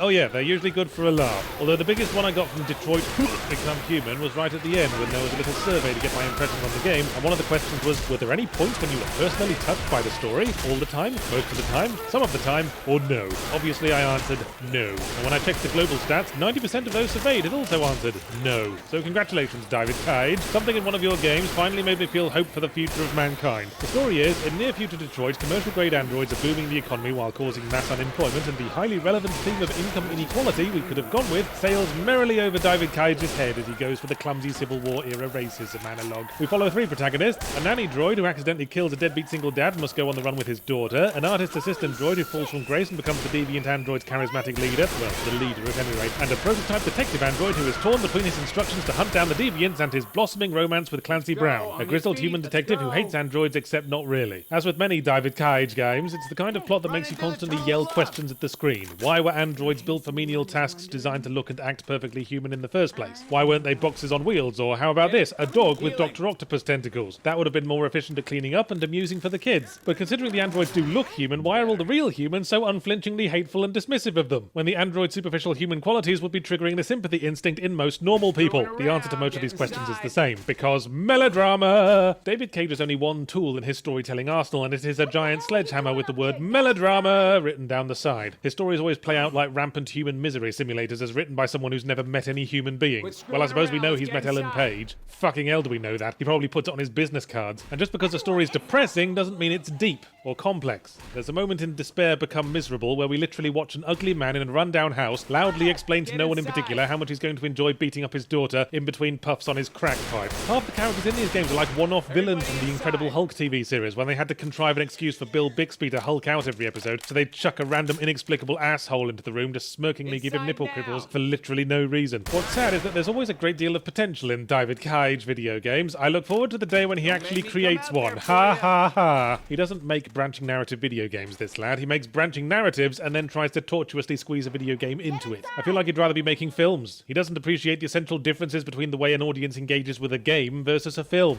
At the very start, we play weird-faced, lanky detective android as a hostage situation, and we're permitted and indeed obliged to bum around the room next to the hostage situation, gathering intel on the perp before we confront them. This also gives us the chance to learn a bit about the world we're in, which would have been fine, but as I leafed through a jolly interesting magazine, the hostage taker suddenly shot one of the SWAT guys, and the game went, whoops, you bummed around too long, that's going on your permanent record. I don't get it, David Cage. Did you want me to explore and immerse myself in this world you've created, or did you want to maintain psychotic death grip control of the story's pacing? Because if the latter, then just make a fucking film. Or perhaps more realistically, a choose-your-own-adventure book. Well, I say he should make a film, but he'd never hack it in films, ironically because he's a hack. All his dialogue is cliched, and most of his ideas are nicked. I enjoyed Westworld too, David Cage, but you didn't have to enjoy it so bloody publicly. Is he getting any better with practice? Well, at least Detroit Come Dumpster is only fucking retarded, as opposed to completely fucking retarded like Beyond Two Souls. But that only puts it on a level with Heavy Rain, which it's hauntingly similar to at times, especially when you're exploring a crime scene in the pouring rain playing a detective who acts like he's from space. So nothing has changed about the gameplay. Once again, the standard movement controls make our characters seem like they lost all sensation in their legs after a broom handle got shoved up their ass, and we either press the on-screen button prompts very slowly to perform utterly tedious household tasks that don't progress the plot at all, or we press the on-screen button prompts very, very quickly during an action sequence. And of course, some of the prompts are fucking 6-axis motion controls, the button prompt equivalent of the short kid with the lazy eye and the weird smell who's convinced he's one of the gang. Does anyone still seriously think this shit is immersive? I'll tell you what isn't immersive, having to rise from my controller clutching slump on the couch so the game will finally register me thrusting the controller downwards. I know David Cage likes to imagine every player leaning forward in their seat with a constant enraptured look on their face, but we don't all have good lumbar support, or broom handles shoved up our asses. The nicest thing you can say about David Cage is that he has potentially good ideas. He just never puts enough thought into them. The way characters have to symbolically smash their objective prompts into invisible walls to break their programming was a good idea. Are we twisting the core mechanics to make a point about free will? Oh, the rote instruction following gameplay came straight back afterwards, so I guess not. Well, now that my main points are across, I'd like to close this review by discussing one of the plot twists. Now's the time to tuck live oysters into your eyelids if you don't want spoilers. Ready? Here we go. Remember that nanny bot who adopts the human child? Towards the end, it turns out the child was also an android all along. Ooh, what a twist. An inadequately explored twist that adds nothing to the characters or story and may even be detrimental to it. I mean, can a robot mother truly love a human child? Was a question with some power to it in this context, but can a robot love another robot? Yes, they can. We know they can. We've seen like 12 of the buggers doing it already. This is a twist for the sake of having a twist. In other words, it's a David Cage twist. Sounds like a dance, doesn't it? Hey everybody, do the David Cage twist. Walk stiffly around the room for 10 minutes, then reach for the sky and fall flat on your face. Atmospheric, psychological horror, story-rich, nudity, sexual content, gore, psychedelic. Whoa, you can stop now, Steam user tags. You had me at psychological horror. Well, be honest, nudity sealed the deal. What's more, a title like Agony will be near the top of my Steam library list, and when I'm looking for it later, I won't wear out my scrolling finger and it will be fully prepared for the inevitable wank. Plus, I'm impressed by the way Agony resisted the urge to bolt an unnecessary subtitle on the end, because it really seems like the kind of game that would, like Agony, Whore of Babylon, or Agony, The Revenge of Barbie Pink. So for all those reasons, I played through Agony, and having done so, I now see another advantage to it. The title is very easy to do a game's journalism with. Agony, it certainly was. Smug. Let's all stroke our chins about misogyny and then give excessive coverage to an indie game made by someone I know. But anyway, Agony is a first-person stealth adventure thingy that reminded me somewhat of Sid Meier's Jericho by Clive Barker, in that it seems to take place in a world composed entirely of raspberry jam. So half the textures have that weird glisten effect on them that look like my video card is being swarmed by lightning bugs, and every time I move it's like I took LSD and ate Pop Rocks. The story is, you are a bloke in hell. None of that weak source metaphorical hell either. This is full-on Hieronymus Bosch climbing in and out of giant anuses territory. Oh yes, no symbolic confrontation with our sins in life here, unless our sins in life consisted of being a novelty cake designer for lesbian S&M weddings, and your mission is to escape from hell. At least I assume it is. They don't tell you much at the start. All you can do is press forward to continue exploring. I just assume if you're in hell, you probably want to be somewhere else, unless you're planning to complain about the noise. On the way, you're given directions by the Red Goddess, a sinister temptress with her bum out, who taunts you from atop her throne of bloodstained labias. Remember the lust level from Dante's Inferno? Oh, sorry, let me take that a step back. Remember Dante's Inferno? The game, not the first canticle of the Divine Comedy. Yeah, that thing that had a huge marketing push, and then it came out and everyone instantly forgot about it. Well, there was a level themed around lust in it, and Agony is basically that, multiplied 50 times, and with a big bucket of the pink slime from Ghostbusters 2 thrown over it. Agony makes me think that the phrase psychological horror is getting bandied around a bit too easily these days. Psychological horror to me means something with more of an understated creeping dread about it. More than and Agony is very much on the side of things. Yeah, if I can transcribe that one, bitch. There is very little psychological about the horror involved in being in a room made of bones as human tripe pours from a nipple-shaped wall dispenser, and we have to tread carefully to avoid getting chased down and torn to shreds by big-titted demons with heads shaped like vaginas. Well, I suppose that's a little bit psychological in the sense that the art designer should probably talk to a psychologist, preferably one behind a whip and a chair and an inch of reinforced glass. Your main objective throughout the plot is find the Red Goddess, which you succeed in doing multiple times, but it never seems to take. Oh, you found me. Go find me again. I'm over there now, in that temple on the crest of that distant hill shaped like a giant buttock. And in keeping with the Tom Clancy's Jericho comparison, we have the ability to come back as a ghost after death and possess any damned soul who isn't wearing a bag on their head. Necromancy being powerless against the divine magic of Berlin. So every other person hanging around the level get to be your extra lives, which they probably didn't picture for their futures during their sessions with the high school guidance counselor, but that's hell for you. These basic mechanics aren't terribly well explained. When I first saw the contextual icon for take bag off head, I thought it was the icon for push person over. And since the person was standing on the edge of a cliff, it the time, I was like, geez, there's no need for that kind of pettiness. This is hell, not a staff meeting at a failing startup. Eventually I figured it out, but I suspect the basic mechanics weren't terribly well explained to most of the developers either. We're doing a stealth game. I always forget what that means. I guess it means that if you try to move quickly past the vagina face monster, then it hears you and bites your face off, but if you carefully move slowly past it, then it will also hear you and chew your throat out. No, I think you're missing some of the basic principles there, Agony. Alright, now about those hiding places. I'm pretty sure I know how this works. You're running away from vagina mush, you quickly get into a hiding place, then vagina mush catches up, spots you instantly, and masticates your nipples off. Wait, I confused myself. What were we talking about? Most of these hiding places are also impossible to recognize as such until you're standing right over them and the contextual icon appears. They're little piles of cartilage pancakes against the background of more cartilage pancakes. See, the cluttered environment design is making all the important stuff get lost in the noise, but it's not actively halting me in my tracks because my hitbox got caught on an extruding canker, thus allowing the pursuing vagina monster to catch up and nibble me pancreas out. And yet environments are simultaneously too busy and extremely boring. Turn things up to 11 and stay there, and it's just as dull as staying at 1. Repetition, you see. Seen one pulsating ulcerated jawbone with little tiny bell ends instead of molars. Seen them all. So what other mechanics have been thrown into this big undisciplined bucket of liquidized offal of a game? Well, after a while, you can possess the vagina monsters as well as the humans. Don't know why you'd fucking want to, since only the humans are allowed to pick up items and work the puzzles that are necessary for making progress. So all you can do is run back and forth around the current map trying to find something to kill yourself with, or failing that, stand in front of a mirror for a while, jiggling up and down. Also, there are a grand total of 3 character upgrades, as token as the wheelchair-bound dude from the Burger King Kids Club. Increase how long the player can hold their breath. Oh, there's a hold breath button. Now I understand. I'm supposed to hold my breath as I move slowly past the vagina monsters so they won't... Oh, it spotted me anyway and gnawed my gonads off. Never mind. In truth, the actual core gameplay mechanic of Agony is press forward to continue, and everything that's layered onto that like flakes of greaseproof paper on a turd, stealth, puzzles, collectibles, labyrinthine maps, all of that is annoyance and busy work, so we can say it's not just a walking simulator. What was the idea setting out on this, Agony? To make a fun game? But seriously, were you trying to shock me with all your gore and tits? Because you failed. There's no relatable humanity to give the shocking stuff context. We might as well be watching you smear ground beef on a real doll. Alright, fine, we just wanted to draw some bums and process unresolved feelings about when our teenage babysitter made us go to bed early. Well, that I respect. But piss off now, Agony, you're dripping pussy juice on the Afghan. So, E3 rolls around once more to insolently demand our attention like a street corner preacher with his knob out, so the developers can demonstrate to the world that they are in vague occasional contact with someone who can cut a half-decent trailer together, and for this reason alone we should fork out now for their overpriced grindy tat that we can't even play yet. Gathering once again in single file to have a good old splurge to camera are the usual suspects: EA, Bethesda, Ubisoft, Sony, Nintendo, and... what was your name again? Microsoft. Oh yes, weren't you the guys who made that funny paperclip thing? Ostensibly, this year's conference was from the 12th to the 14th of June, but as seems to be increasingly common, most of the big lads did their shows beforehand. I guess if they tried to keep it in their pants a moment longer, they'd have started spooging out their nostrils. Interestingly, it was almost all games this year. None of the big boys were pushing hardware. Even Nintendo didn't bring out that Labo thing much. Not that I'm that bothered, because I'm a 35-year-old man and don't plan to spend a week putting together little origami pianos before making a sweary internet video about my paper cuts. EA started spooging first, a full 3 days early, with some more Anthem footage to make my eyes glaze over faster and more efficiently than ever. Still looks like they mulched together Mass Effect, Destiny, Titanfall, and Horizon Zero Dawn and spread it over a garage floor with an uninteresting broom. Did you see that pulse-pounding combat in action? Can't wait to point at an enemy, hold down the fire button, and stand there picking at my itchy bum crack until the damage indicator stopped coming out. Then Bethesda stepped up and said, "Who likes pre-rendered teasers that tell you fuck all?" Nobody. Well, nobody's gonna like this then. And we proceeded to learn precisely fuck all about Elder Scrolls 6, Starfield, Wolfenstein Youngblood, and Doom Eternal. We did get to see an only slightly less uninformative, painfully scripted Rage 2 video that I will only call gameplay footage because suffocating Yawnfest takes slightly longer to type. So someone at Bethesda must have said, "We're making sequels to scrotum-pulverizingly good Doom and teabag-squeezingly forgettable Rage. Which one would people most want to hear about?"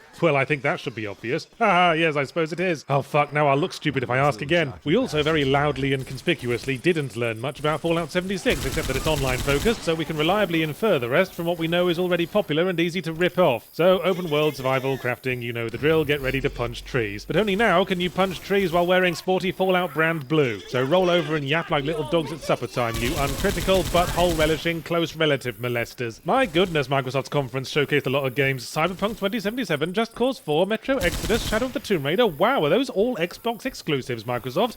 No, none of those are. But you can play them on Xbox? Yes, Microsoft, we could, hypothetically, do that. Shadow of the Tomb Raider is apparently the game where we see Lara Croft become the Tomb Raider. Fuck you, Square Enix. That's what you said the last 2 times. She's been becoming the Tomb Raider for 5 fucking years. When is this whimpering cunt gonna get out of training bras? So what exclusives have Microsoft got? Well, there's Halo Infinite, which already isn't even the most interesting FPS sequel about a green Lego astronaut with a generic subtitle that means never ending. In contrast, Sony's show went for a quality over quantity approach with in-depth endoscopic looks up a small handful of first-party anuses. And forgive me if it seems like Sony are putting a lot of love eggs in the same basket, or asshole. I mean, first there's Ghost of Tsushima, a game about stealthing around an apocalyptic landscape killing thugs. Then there's Last of Us 2, a game about stealthing around an apocalyptic landscape killing thugs and being a lesbian. And then there's Death Stranding, a game about... What the fuck are you about, Death Stranding? Well, there was something stealth-like going on in an apocalyptic landscape, so I'm adding it to the pile. The more I see of Spider-Man, the less confidence I have in it. And I wasn't exactly foaming at the urethra in the first place, because every Spider-Man game they've made in years makes the same 3 goddamn mistakes. 1, terrible dialogue, 2, trying too hard to be like a Batman Arkham game, and 3, not being Spider-Man 2 on the GameCube. And the new trailer terrible dialogues its way through a sequence that is literally Batman Arkham Asylum, except with Spider-Man's shitty villains, and it blatantly isn't Spider-Man 2, because Spider-Man 2 was a game, not a bunch of overblown scripted action sequences strung together like a line of colourful flags coming out of Stan Lee's dried-up old man tits. Right, who else? Neo 2 got announced, which was unfortunate timing, because From Software announced their own feudal Japan Dark Souls game, namely Shadows Die Twice, and instantly removed whatever reason Neo had to exist. Oh, and also Nintendo announced a new Smash... sorry, halfway through saying the title, I suddenly stopped caring. I suppose I could mention Ubisoft, but that feels like mentioning the colour of the wallpaper. They're always hanging about in the background, putting out their samey sandboxes with the clockwork regularity of an explosively copious period. New Assassin's Creed right on cue, set in ancient Greece, which makes sense because the ancient Greeks were really into buggery. But what made me choke on my sherbet was when the bloke narrating the gameplay video said, "For the first time you will be able to choose between a male and female hero." You what? Am I on crazy pills? Assassin's Creed Syndicate did that! What is the fucking point of doing progressive and innovative things if you're just gonna pretend they didn't happen 2 games later and try to score innovation points a second time? It's not progressive if you're progressing to the place where we already fucking are, genius! I'm genuinely mad about this. I've got no more room to snark about Beyond Good and Evil 2 now, and it's Assassin's Creed Odyssey's fault.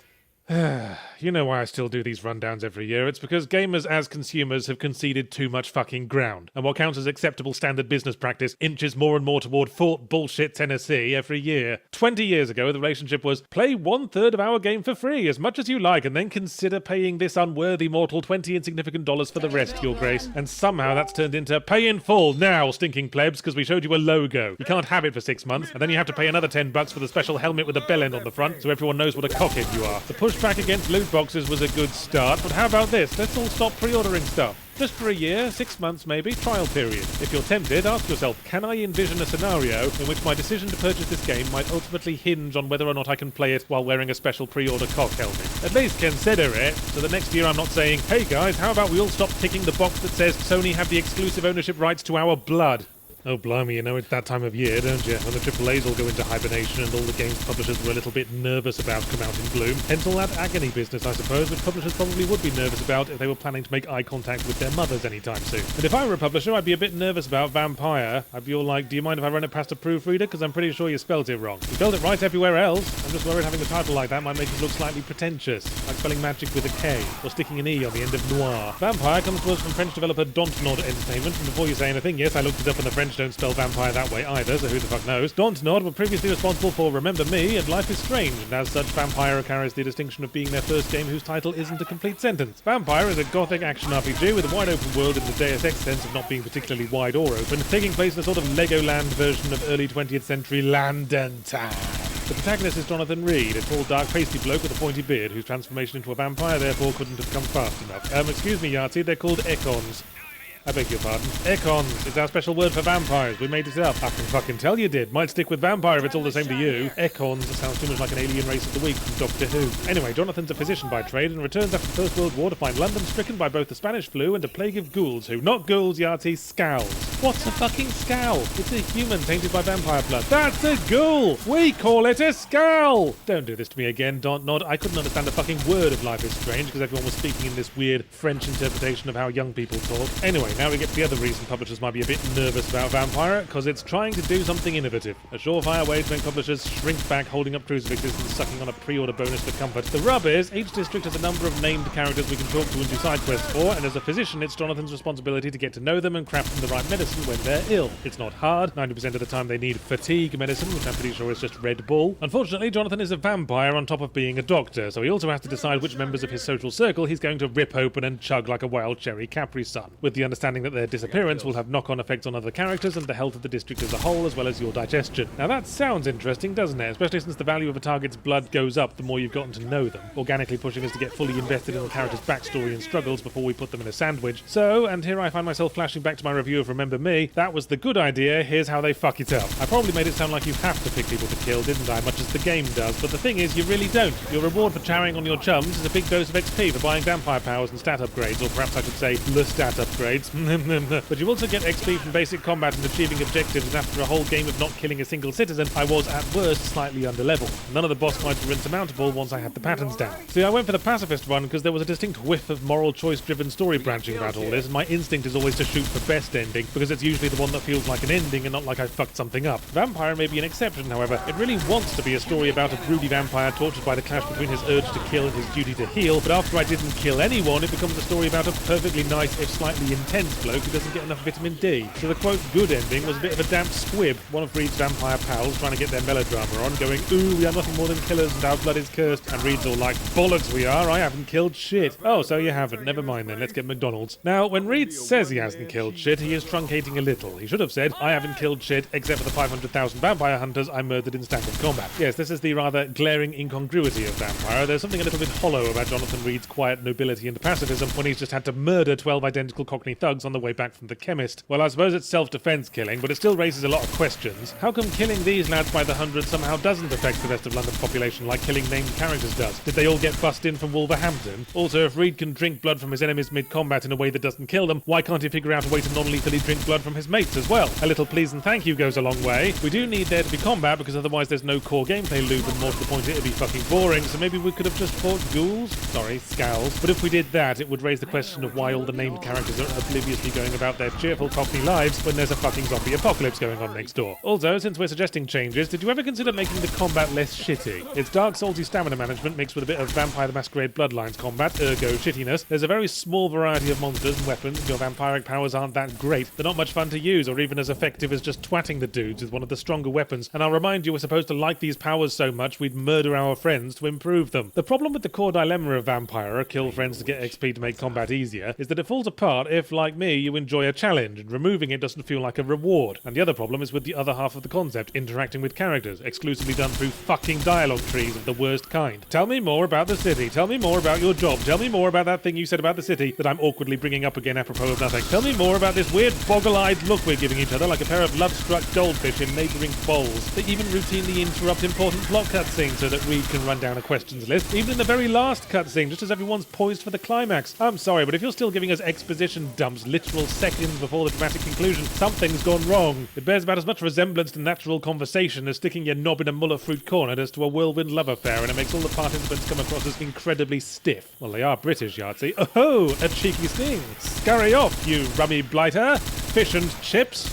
If there's one major indictment of our current era, besides the chocolate syrup they serve with the brownies at Domino's Pizza that's like dipping them in slightly viscous water, it's anti-intellectualism. It's been on the rise ever since the word scientist started comfortably fitting after the word mad. But you know what? You're not meeting everyone else halfway, scientists, when you go around saying, my education is based on the groundwork of tens of thousands of years of progress and strict scientific rigour, and that is why I'm a better authority on my sphere of expertise than a suburban housewife who half remembers a Facebook post she read once. Well, that's the kind of superior attitude that makes people stop vaccinating their kids out of spite. If you want to start turning things around, science, I can think of one place to start. Stop ruining everyone's fun when it comes to dinosaurs. I've never met a dinosaur that a scientist hasn't tried to ruin. Jurassic Park comes out and everyone's enjoying the T-Rex and the Velociraptors, but then Johnny Scientist jumps up and goes, actually we did a little bit more science. And we've learned that Velociraptors were 2 foot tall and feathered and could be trained to fetch slippers. Also, the T-Rex was more of a scavenger than a hunter, and all the other dinosaurs used to bully it and knock its schoolbooks out of its tiny, pathetic arms. Well, for the record, Jurassic World evolution is staying consistent with the films, with Velociraptors being the prickliest little madams of the daycare centre, which kind of compromises its usefulness as a learning resource, and that's a shame, because the whole fun and entertaining to play thing didn't work out either. But let's not oversalt the pudding before the first thrust. Jurassic World generic subtitle is a business management sim wherein our task is to wave our corporate bodies at the lessons of history and build a bunch of all-new dinosaur parks for rich white tourists to come and look at who I guess aren't satisfied with just taking a nice holiday on an unspoiled tropical island. No, they've got to see some perversions of nature as well, so that Mrs. Klebold from next door doesn't show them up again with her pictures from her trip to Euro Disney. So we're given an island, and we usually kick off by building a simple enclosure with some nice, boring, unfussy dinosaurs who don't mind posing for selfies, stick a gift shop opposite so the plebs can buy Struthiomimus t-shirts, and wait for enough money to accrue that you can build something sexier. And you know what? The park executives in the films must have spent all their time coked to the eyebrows, because it turns out stopping dinosaurs from escaping is easy peasy Murdoch sleazy. If only Richard Attenborough had known that you just have to click on each dinosaur and a bunch of meters will pop up showing exactly what makes them comfortable with regards to enclosure size, terrain type, diet, whether you're piping in death metal or Barry Manilow, etc. You have the omnipotence of a fickle creator god when it comes to landscaping, so all you have to do is adjust the environment according to their preferences, and they instantly stop banging their heads on the walls and become nice as pie. You don't even need the electrified barrier at that point, a white picket fence will keep them in. Having said that, earlier on, before I noticed the stat screen and had one or two incidents where I didn't notice a small gap in the fence because I couldn't see it through the fucking trees, I did have a couple of escape incidents. This was when I discovered there is literally fuck all you can do about escaped dinosaurs if you haven't got a helipad. Only helicopters can tranquilise the slippery little fucks, so if it's still early and you can't afford one yet, then all you can do is hope to God it just wants to steal the candy floss and get in a few photo bombs. I had jeeps for days, each one equipped with a dude with a dart rifle, but the only darts you can fire from jeeps are healing darts, and that's sending entirely the wrong message to a Ceratosaurus that's chewing on the bottom two-thirds of a little screaming lawsuit in waiting. So if I were you, I'd stick to herbivores until you've got a helipad, because I guess there's some real arbitrary dickishness going on at the Dart Rifle Firers Union. Carnivores are just complete pricks. That's another thing I had to learn early on. Don't put carnivores and herbivores in the same enclosure. Oh really, Yart? Thanks for the insider tip. Don't forget to remind us not to mistake an orbital sander for a wanking sock. Alright, it seems obvious now.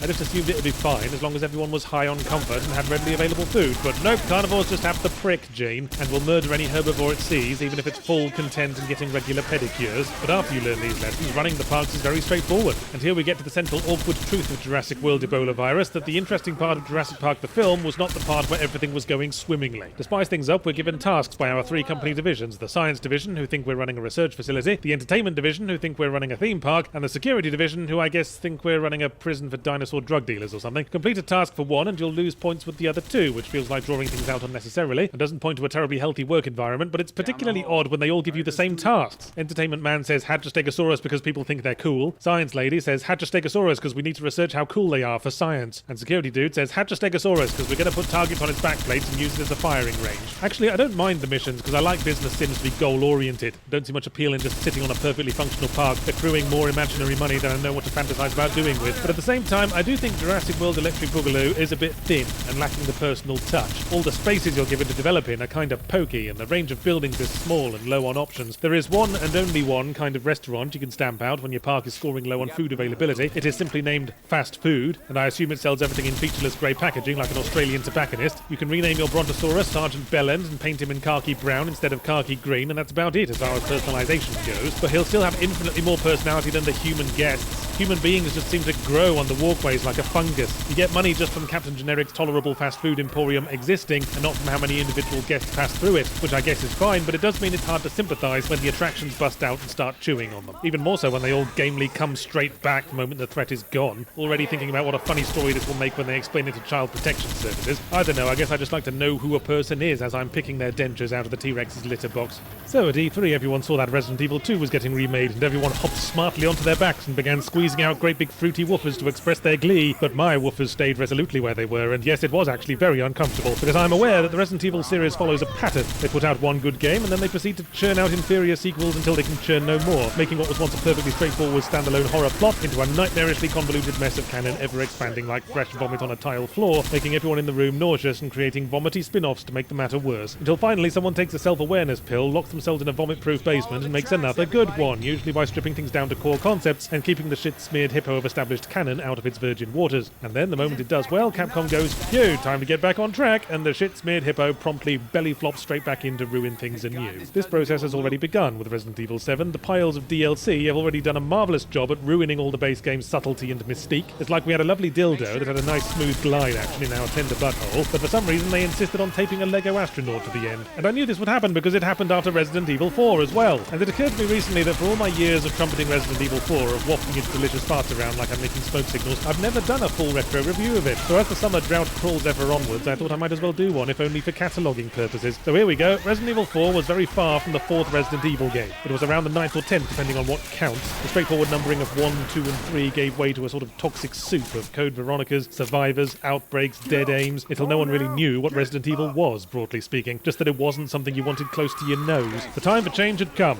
Away with tangled backstory. Unfix that camera from its lofty perch and let it breathe free as it hovers about our shoulder, demanding pets and bits of cream cracker. But this is misleading. Resident Evil Dead Aim was using a third-person chase camera and free aim shooting before Resident Evil 4 did, but Resident Evil 4 possessed the additional innovation of not being complete dog shit. You see, the series had a problem with shilly-shallying between its original methodical, claustrophobic tone and a more action-oriented focus, and Resident Evil 4 was the first to decisively shake off the scraps and turn the action dial all the way up. Right from the word go, you can tell things are going to be different. We're not starting the game in a spooky mansion or a ruined city at midnight or any other enclosed, foreboding environment. It's a nice bright day, and we're in a forest in Europe. Europe is about all the information we're given as to where we are, some mysterious remote region of Europe where they speak Mexican Spanish and still use pesetas as currency. But the point is, Resident Evil 4 is where the shilly-shallying ended. Ooh, I just can't decide, flounced the Resident Evil series. Am I about survival or action? Monsters or conspiracies? Am I serious or camp? Resident Evil 4 silenced the room by loudly slinging its knob onto the table. I don't know about you, but I'm about action, I'm about monsters, and by all the damned souls in hell, I'm camper than Dale Winton on a caravanning weekend. The story sees Leon S. Kennedy, protagonist of Resident Evil 2, but practically unrecognizable as a smirking secret agent who thinks ladders are for pussies, on a mission to rescue the president's daughter, him being the only dude bad enough, you see. His chosen method is to burst into a random house with his gun drawn and start jabbering questions at non-English speaking locals, so obviously he gets chased through the woods with scythes and pitchforks, but then it turns out they're all in an evil zombie death cult, on top of being offended by Leon's people skills. Compare the quality of story and dialogue to any previous Resident Evil game, and there isn't that much difference. It's all on a level somewhere around sci-fi original movie recreated for the school Christmas pageant, but with the slightest turn of the heel into self-awareness, Resident Evil 4 makes it work. Leon's dry bravado in the face of heads exploding into seafood platters, squeaky midget Napoleon, the merchant with the pirate voice who constantly talks like he's rubbing himself through his trouser pocket. It's all of that combined with the sheer sincerity of the voice acting. What Resident Evil 5 got wrong was forgetting that all the ingredients were essential. It had the terrible dialogue, it had the sincerity, but it didn't have midgets dressed like Napoleon. And yet, simultaneously, RE4 is still an unnerving horror game. There's this perception nowadays that horror has to be subtle, and that what you can't see is always scarier. A perception encouraged no small amount by me and my storybook marriage to Silent Hill 2. But if you're going for action horror, your best approach might be complete fucking relentlessness. RE4's combat is designed to hound you on all sides with angry European football hooligans until you can't back up any further because the big pile of poo that came out of your bum is getting in the way. It's not a constant barrage like your RE6 or your Dead Space, that's just mind-numbing. Downtime is used very effectively, but it can ramp up in a second. And like a well-written essay, this is summarized in the very first paragraph when you arrive at the village and have to fend off an endless horde of smelly foreigners for a fixed amount of time. Maybe you'll survive until the bell rings and watch nonplussed as the entire horde fucks off for pancakes, or maybe you'll meet the bloke who came to the costume party as a potato who instantly chainsaws your fucking head off. Either way, you'll have come to appreciate the way RE4 goes from 0 to 100 and back again in an instant like a bipolar dad on a long car journey. I don't think one can overstate the impact RE4 had. It was a landmark title in the history of third-person action games. Play it now and you'll note a few niggles, like the way you can't freely look around and the movement's a bit tanky, but the camera positioning will feel familiar if you've played basically any bloody third-person game that's come out lately, including God of War, despite hanging around on Kratos' shoulder being an excellent way to get a hip bone lodged in your eye socket. Even RE4's worst features, like those wonderful mid-cutscene QuickTime events that, as stimulating gameplay mechanics go, were right up there with a little sound on the children's storybook tape that tells you to turn the page, ended up sticking around too long for my liking, and in the ways it shook up the franchise, you can see some obvious parallels in the way RE7 did it. The cut back to basic rescue princess plot, the starting us off in a quiet forest and the sudden ramping from 0 to chainsaws, so you can understand why the RE2 remake makes me concerned about history running in cycles. Not only has a lone success primed Capcom to start pouring the old Resident Evil bullshit back in, it's going to be literally the exact same bullshit as before. You're going to remake 3 after this? Code Veronica? Dead Aim? Probably not that last one, if only because there isn't enough raw material in the septic tank.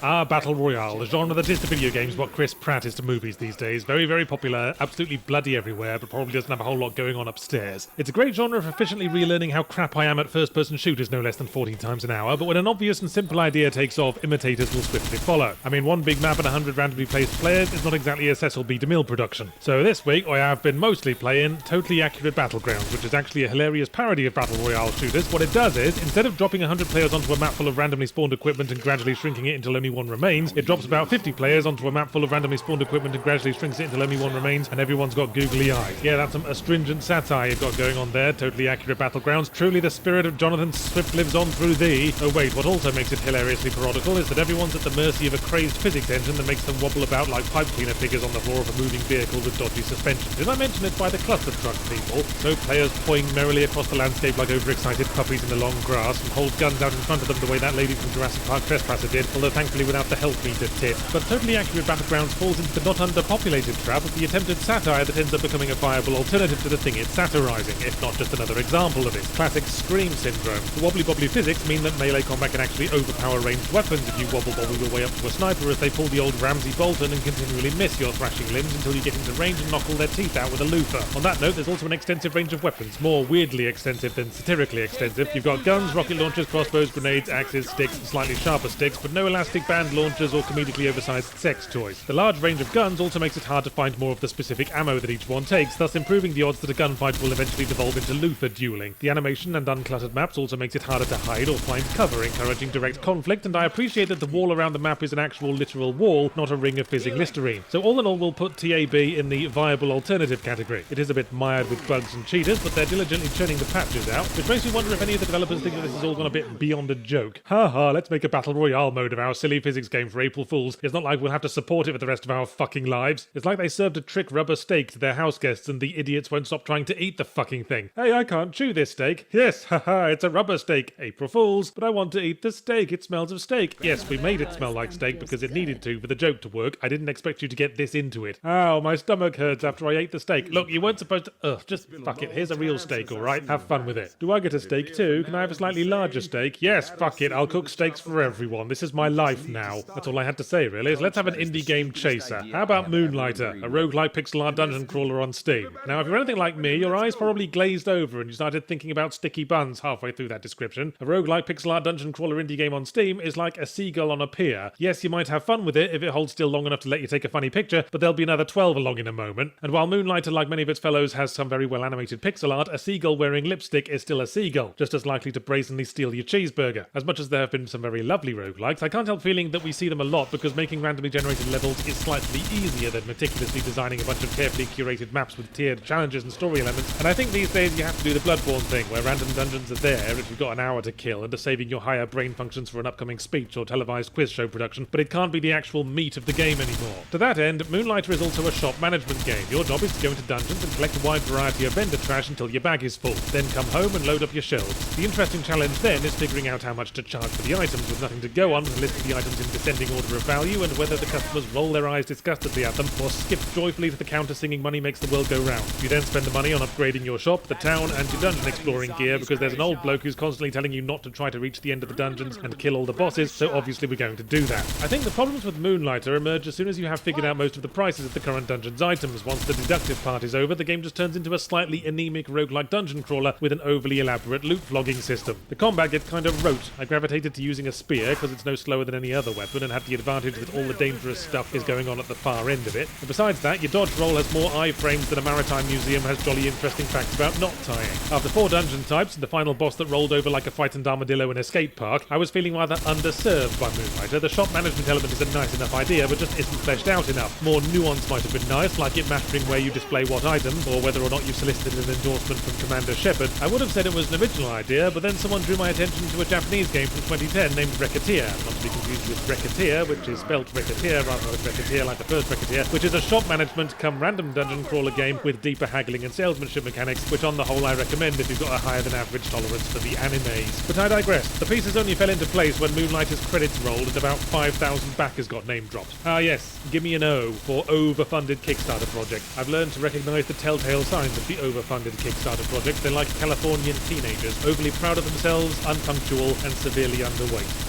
When all the great questions in the universe have been answered, why are we here, how do you open clamshell packaging without lacerating yourself, only one remains. Does a driving game need to have a plot? On the surface, maybe not, since it is still one of the more skill-oriented genres, at least until a game offers to do the handbrake turns for you if you pay it $5, and all you usually see of the player character is the back of their neck and an exhaust muffler. But then again, Driver San Francisco had a plot and did pretty well out of it. Fortunately, the Crew franchise has finally supplied the definitive answer to the question of does a driving game need a plot? The answer is yes. I mean no. I mean maybe a little bit. Thanks for your fucking contribution, you Ubisoft. See, The Crew 1 had a plot. It was a surprisingly involved one, too, in which a bloke who looked a bit like the bastard offspring of Gordon Freeman and Phil Fish must avenge his brother's death and bring down a corrupt FBI agent by driving cars at things a lot. And that makes the rather conspicuous absence of a plot in The Crew 2 a cause for wonderment. Well, the plot is, you are a person who likes driving a lot, and your mission is to drive a lot. Also to become very popular on social media, a goal that can be best accomplished by driving a lot. Perhaps it's a sign of the times that the goal of getting a lot of social media followers is now considered equivalent to avenging a dead brother. That is a universally understandable motivation. No, officer, I had to mount the pavement and plough through 2 Parisian-style street cafes. Don't you see that my Twitter profile depended on it? But I digress. The Crew 2, like The Crew 1, is a sandbox game by Ubisoft, a phrase still about as redundant as an unhealthy meal from McDonald's, that boasts a huge cohesive sandbox map of the entire continental United States and all of its important cities and St. Louis. The usual shrunk-down, heavily summarized Legoland version, obviously, but it'll still take you about an hour to drive from coast to coast. Not that you'd fucking want to. The map's got a shitload of dead space containing nothing but endless terrain and copy-pasted trees, and you'd probably have an equally enjoyable time playing an hour-long YouTube video compilation of inexpensive indie rock tracks where the singers all have their mouths way too close to an unfiltered microphone, while staring at the little position marker on the timeline and pretending you're riding on top of it. I'm pretty sure if you travelled in a straight line northeast by east from Los Angeles in this game, you wouldn't run into anything of note until you hit St. Louis, and arguably not even then. The game is divided between 4 distinct types of driving gameplay: pro racing, which involves driving to a place the fastest; off-road racing, which involves driving to a place the fastest; street racing, which involves driving to a place the fastest in a very responsible way; and freestyle, which involves doing stunts in a plane until you unlock the second tier, at which point it becomes about driving to a place the fastest. It's through these 4 extremely distinct disciplines you receive what amounts to the game's plot. Each of the 4 has a rival character who is currently the most accomplished racer, and someone assures us that this person is a bit of a twat and we should feel motivated to unseat them from their perch. And that's it. I don't even get a chance to gauge their twattishness for myself by interacting with them or taking them to the water slide park. I think some of the mystery voices that talk in your ear during races might have been the rival characters, but I don't know why you expect me to remember any of these doints when the game's context is as engaging as a slithering contest at a worm farm. Is it worth speculating why Ubisoft went from in-depth plot to basically none? Was it a calculated move because nobody gave shit one about the plot of the first Crew, or did Ubisoft use up all their budget and resources adding tits to one of Assassin's Creed Odyssey's protagonists? Whatever the case, a sequel having less stuff than the original is always a tough sell. It'd be like putting out a new smartphone without a headphone jack. More of a plot might have helped give the game some fucking structure. Yes, you unlock more races as you go, but the entire sandbox and fast travel are unlocked right from the start, so I don't feel like the game has anything new to reward you with as you progress. All it does is throw brightly coloured Christmas presents at you that contain new rims and suspensions that you can glue onto whatever vehicle you arbitrarily picked from the available list to make its numbers get slightly higher, and then you can attempt to convince yourself that it now handles better than it did before, even though I strongly suspect the unlockables have less effect than adding a fuzzy dice, and I wouldn't be surprised if the developers confess that once we got them all tied to stakes. Oh, but I know what else they would say as I walked up with the burning torch. Sandbox, Yahtzee! Sandbox is not supposed to be structured, you make your own fun. Yeah, let's bring that up, Guy Fiery. Does anyone else remember a time when sandbox games were characterized as being cathartic, where the point was you could just go crazy if you were bored and the world would react appropriately, exploding cars and sending police after you? And that response was important because part of the glee in stealing cookies is knowing you'll get spanked to the moon and back if you're caught. You remember before Ubisoft turned sandboxes into glorified MMOs with the other players taken out and replaced with more grind. Bearing this in mind, The Crew 2 has one of the least reactive sandbox worlds I've ever seen. The street racing lads occasionally mention that they have trouble with the cops, selfishly not wanting people to plough through pedestrian precincts with flamethrowers attached to their rear bumpers, but cops don't come after you in-game. I'm pretty sure every NPC vehicle has exactly the same mass. I know because I sideswiped a bus and it reacted like a bamboo frame with aluminium foil wrapped around it. There's also no damage physics, unless you count fences and Parisian street cafes atomizing the instant you lightly brush past, although now I'm mentioning it, there's very little distinction between what you can plough through and what flimsy wooden park benches will cause you to instantly go from 200 to 0 in a way that by rights should have decapitated you with your own seatbelt. But there's no car damage, so after a head-on collision that should by rights have reduced both cars to bleeding cardboard cutouts, the game just pulls the old Prince of Persia that didn't happen and drops you back on the road a few yards back. And I am 1,000,000% certain that this is because the Crew 2's vehicles and environments are all licensed from real-world companies and slathered with corporate logos, and licensors are notoriously iffy about their products being shown getting so much as a dent, to say nothing of getting wrapped around an orphanage. So all the cars just roll indestructibly about the landscape like Maltesers on a loved one's lower back. I suppose in the dilemma between more fun-stroke realism or more money, Ubisoft opting to bend over and spread its hot pink wallet open shouldn't come as a surprise. If you just want a multi-terrain racer, then there's one in here, sure enough, but you might wonder why it's spread out across a pointlessly large, empty, uninteresting sandbox. If you want that experience, then just play, say, Mario Kart with your accelerate and brake buttons on opposite sides of the room.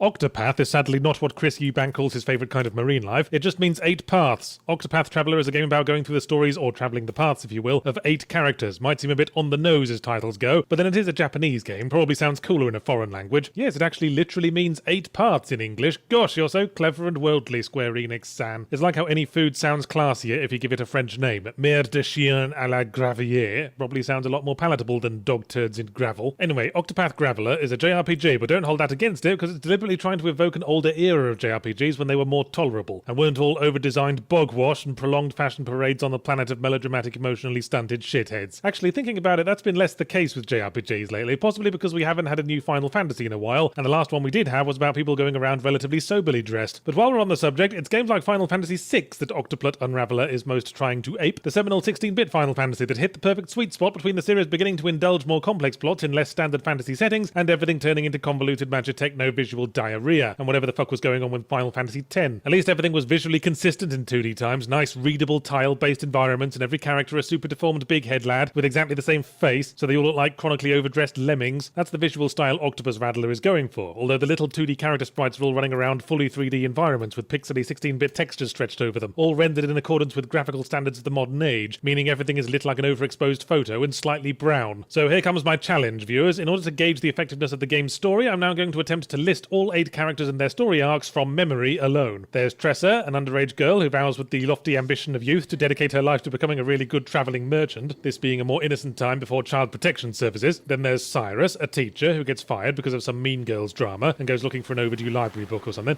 Oh yeah, Primrose, she's a stripper assassin who shows her commitment to revenge by refusing to put trousers on regardless of the weather.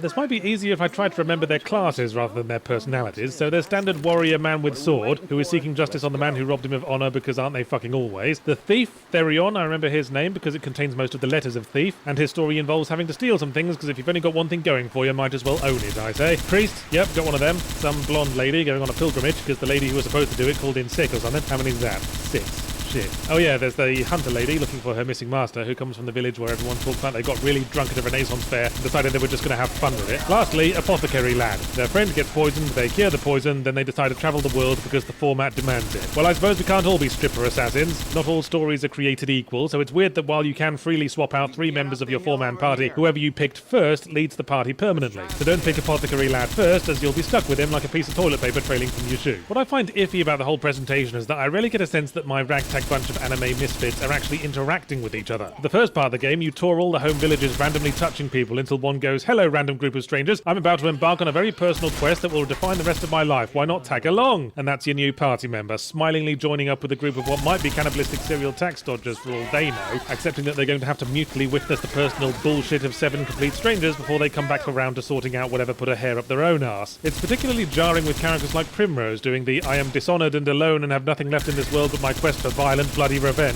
bit, never acknowledging the 7 colourful dudes at varying stages of adolescence with whom she shares a sleeping bag every night. It's only right at the end of the game that any connection between the 8 stories is established. Before that, it's 8 separate stories rather than a story about 8 people. Every time you go through a new chapter of one party member's story, everyone else just disappears up their butthole for the duration of the cutscene. Sometimes after a cutscene, a little button prompt comes up, and you can teleport the relevant character and one other party member to the interaction dimension, where they discuss what just happened. But I don't see why they couldn't have worked that into the scene. Made it look like some actual organic relationship building was going on, not just a spot of post-match commentary like Statler and fucking Waldorf. The structure of Octagon Waffler's gameplay, meanwhile, is kind of formulaic. Every chapter goes through the same motions. You pursue whatever villain's episode is through a little maze of random combat encounters, confront them at the end, and they turn into 20-foot realistically drawn version of themselves, and you fight them for absolutely bloody ages. As for the combat, it's fine. I guess you take it in turns to twat each other, which is to my mind essential for turn-based combat. There's also this whole system based around figuring out enemy weaknesses to knock out their defenses, and saving up our glowing power testicles so we can scrunch them all up at once to do an extra damaging attack. But I think Square Enix are indulging the modern JRPG tendency to overthink things. I mean, I liked how the combat in Final Fantasy VI was straightforward and didn't get in the way much. Enemies attack, twat twat twat, enemies go away. The universe uncrosses its legs. Here, even the random battles drag on a bit, and not the fun kind of drag on. All in all, I would classify Otacon Reveler as a time killer. It doesn't trouble my story-liking brain or tickle my gameplay gonads much, and too much of it is rampant cliche and grind, which is funnily enough the name of my usual law firm. After the first round of story chapters, I was about 6 below the recommended level for the next one, and and thus did things get grindy. Once I'd fucking found somewhere to grind, of course, considering the game map refuses to tell you what level each area is suitable for. In retrospect, maybe I shouldn't have equipped that passive perk Cyrus had that reduced the number of random encounters. But it was his only perk at the time, and it took ages to learn, so what was I supposed to do? Not equip it? That's like giving me a long cylindrical object and telling me not to stick it up me dog's bum.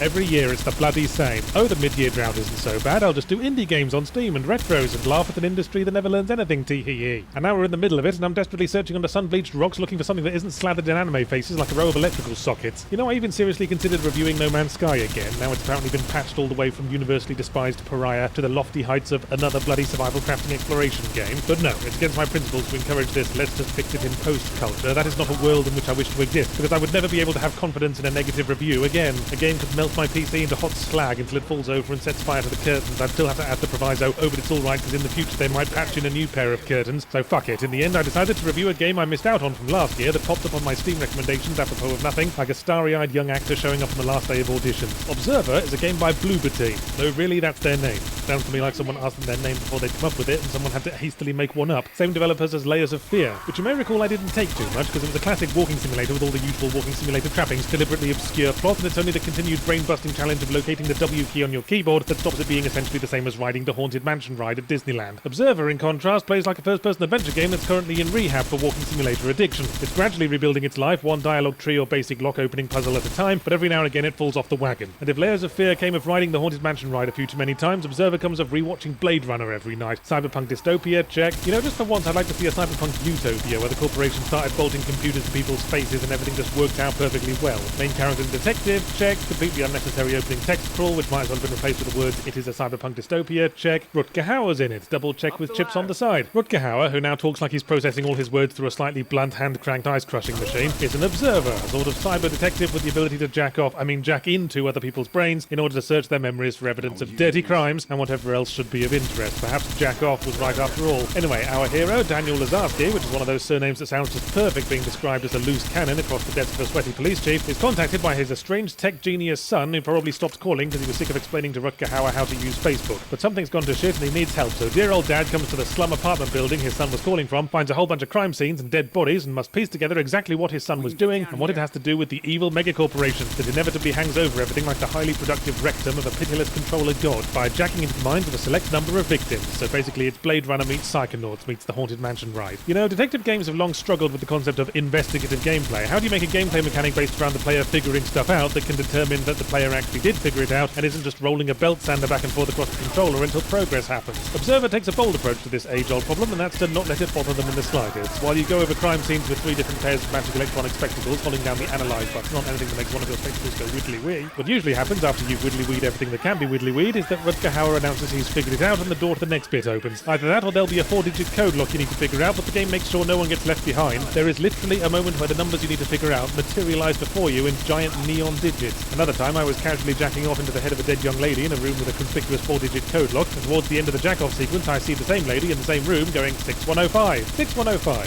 6105. So once I was back in reality, I went back to the code lock, flushed with pride at my deductive reasoning skills. But before I could do anything, Rutger Hauer went, I think the code might be 6105. What do you think, electronic geniuses of the future? So despite its handful of puzzles and explorative element where you wander the maze-like hallways of the apartment building having arguments with random people's door intercoms in a way that screams, we didn't want to have to design more than like 3 characters, Observer is still elbow deep in walking simulator land. The jack-off sequences are the moments when the walking simulator leaps off the bench, rubbing its hands together with glee, and I'm tempted to use the word overindulgent, as well as the word cunt blast, but that's for unrelated reasons. So with the justification that we're exploring a dying person's mental realm stitched together from unreliable memories, all the old Layers of Fear reality buggeration comes back in force. Spooky happenings and illogical geography galore, but again it's just Haunted Mansion press forward to continue, and I keep hearing random audio stings because apparently something sudden and jump scary happened while I was looking at something else. But then, on like 3 occasions during jack-off bits, Mr. Gameplay wakes up with a start, sees that Mr. Walking Simulator has been running unchecked for like an hour, and goes, shit, here's a monster, stealth around it or something, I guess. But I've been settling into a light puzzling come sightseeing tour groove for the last several hours, so this sudden risk of insta-kill game over is very bloody jarring. If you wanted to sprinkle gameplay into your Haunted Mansion ride, then I'd have put some kind of comprehension test at the end to see if we'd figured out that the exploding jackdaw with the head of Bruce Forsyth was supposed to symbolise that the subject didn't get on with their dad growing up. But in summary, I'd say I like Observer quite a bit more than Layers of Fear, and it's mainly because, fun as it may be to explore the visual artistry of the interactive medium by throwing plates at our head as we walk down a hallway, a nice bit of context and grounding in reality can work wonders, and the little puzzle or gameplay challenge can really help us refocus when we've been dazed by a flying sugar bomb. It's just finding the right blend of elements now. Exploration mechanics, yes. Jarring insta-kill monster interludes,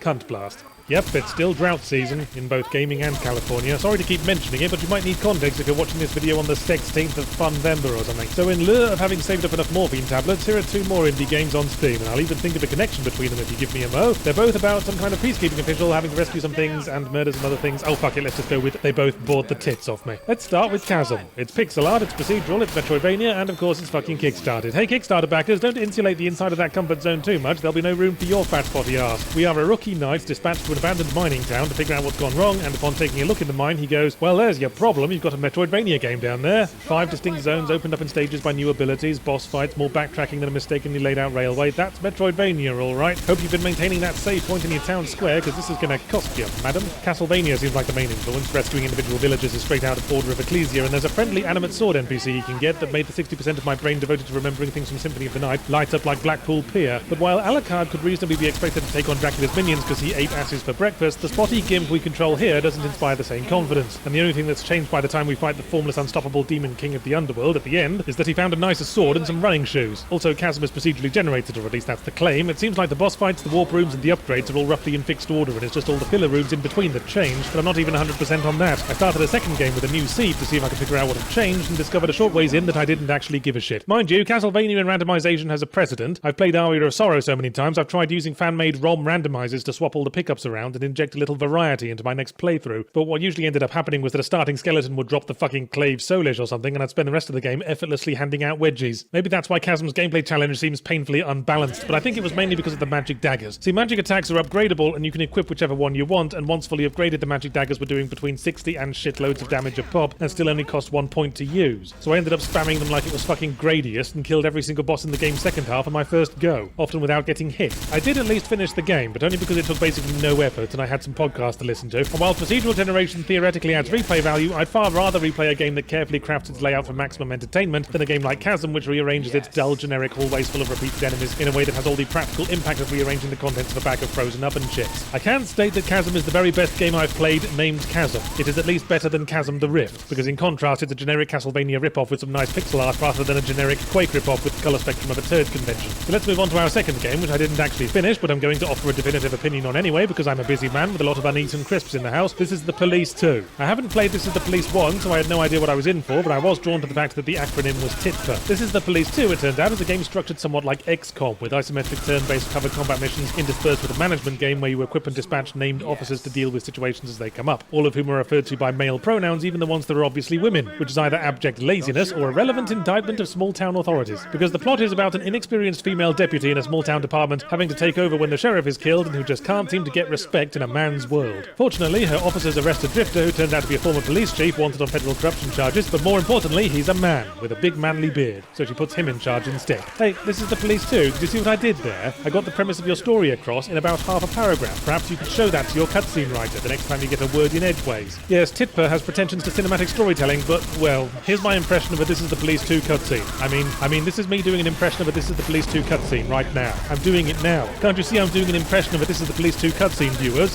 Viewers?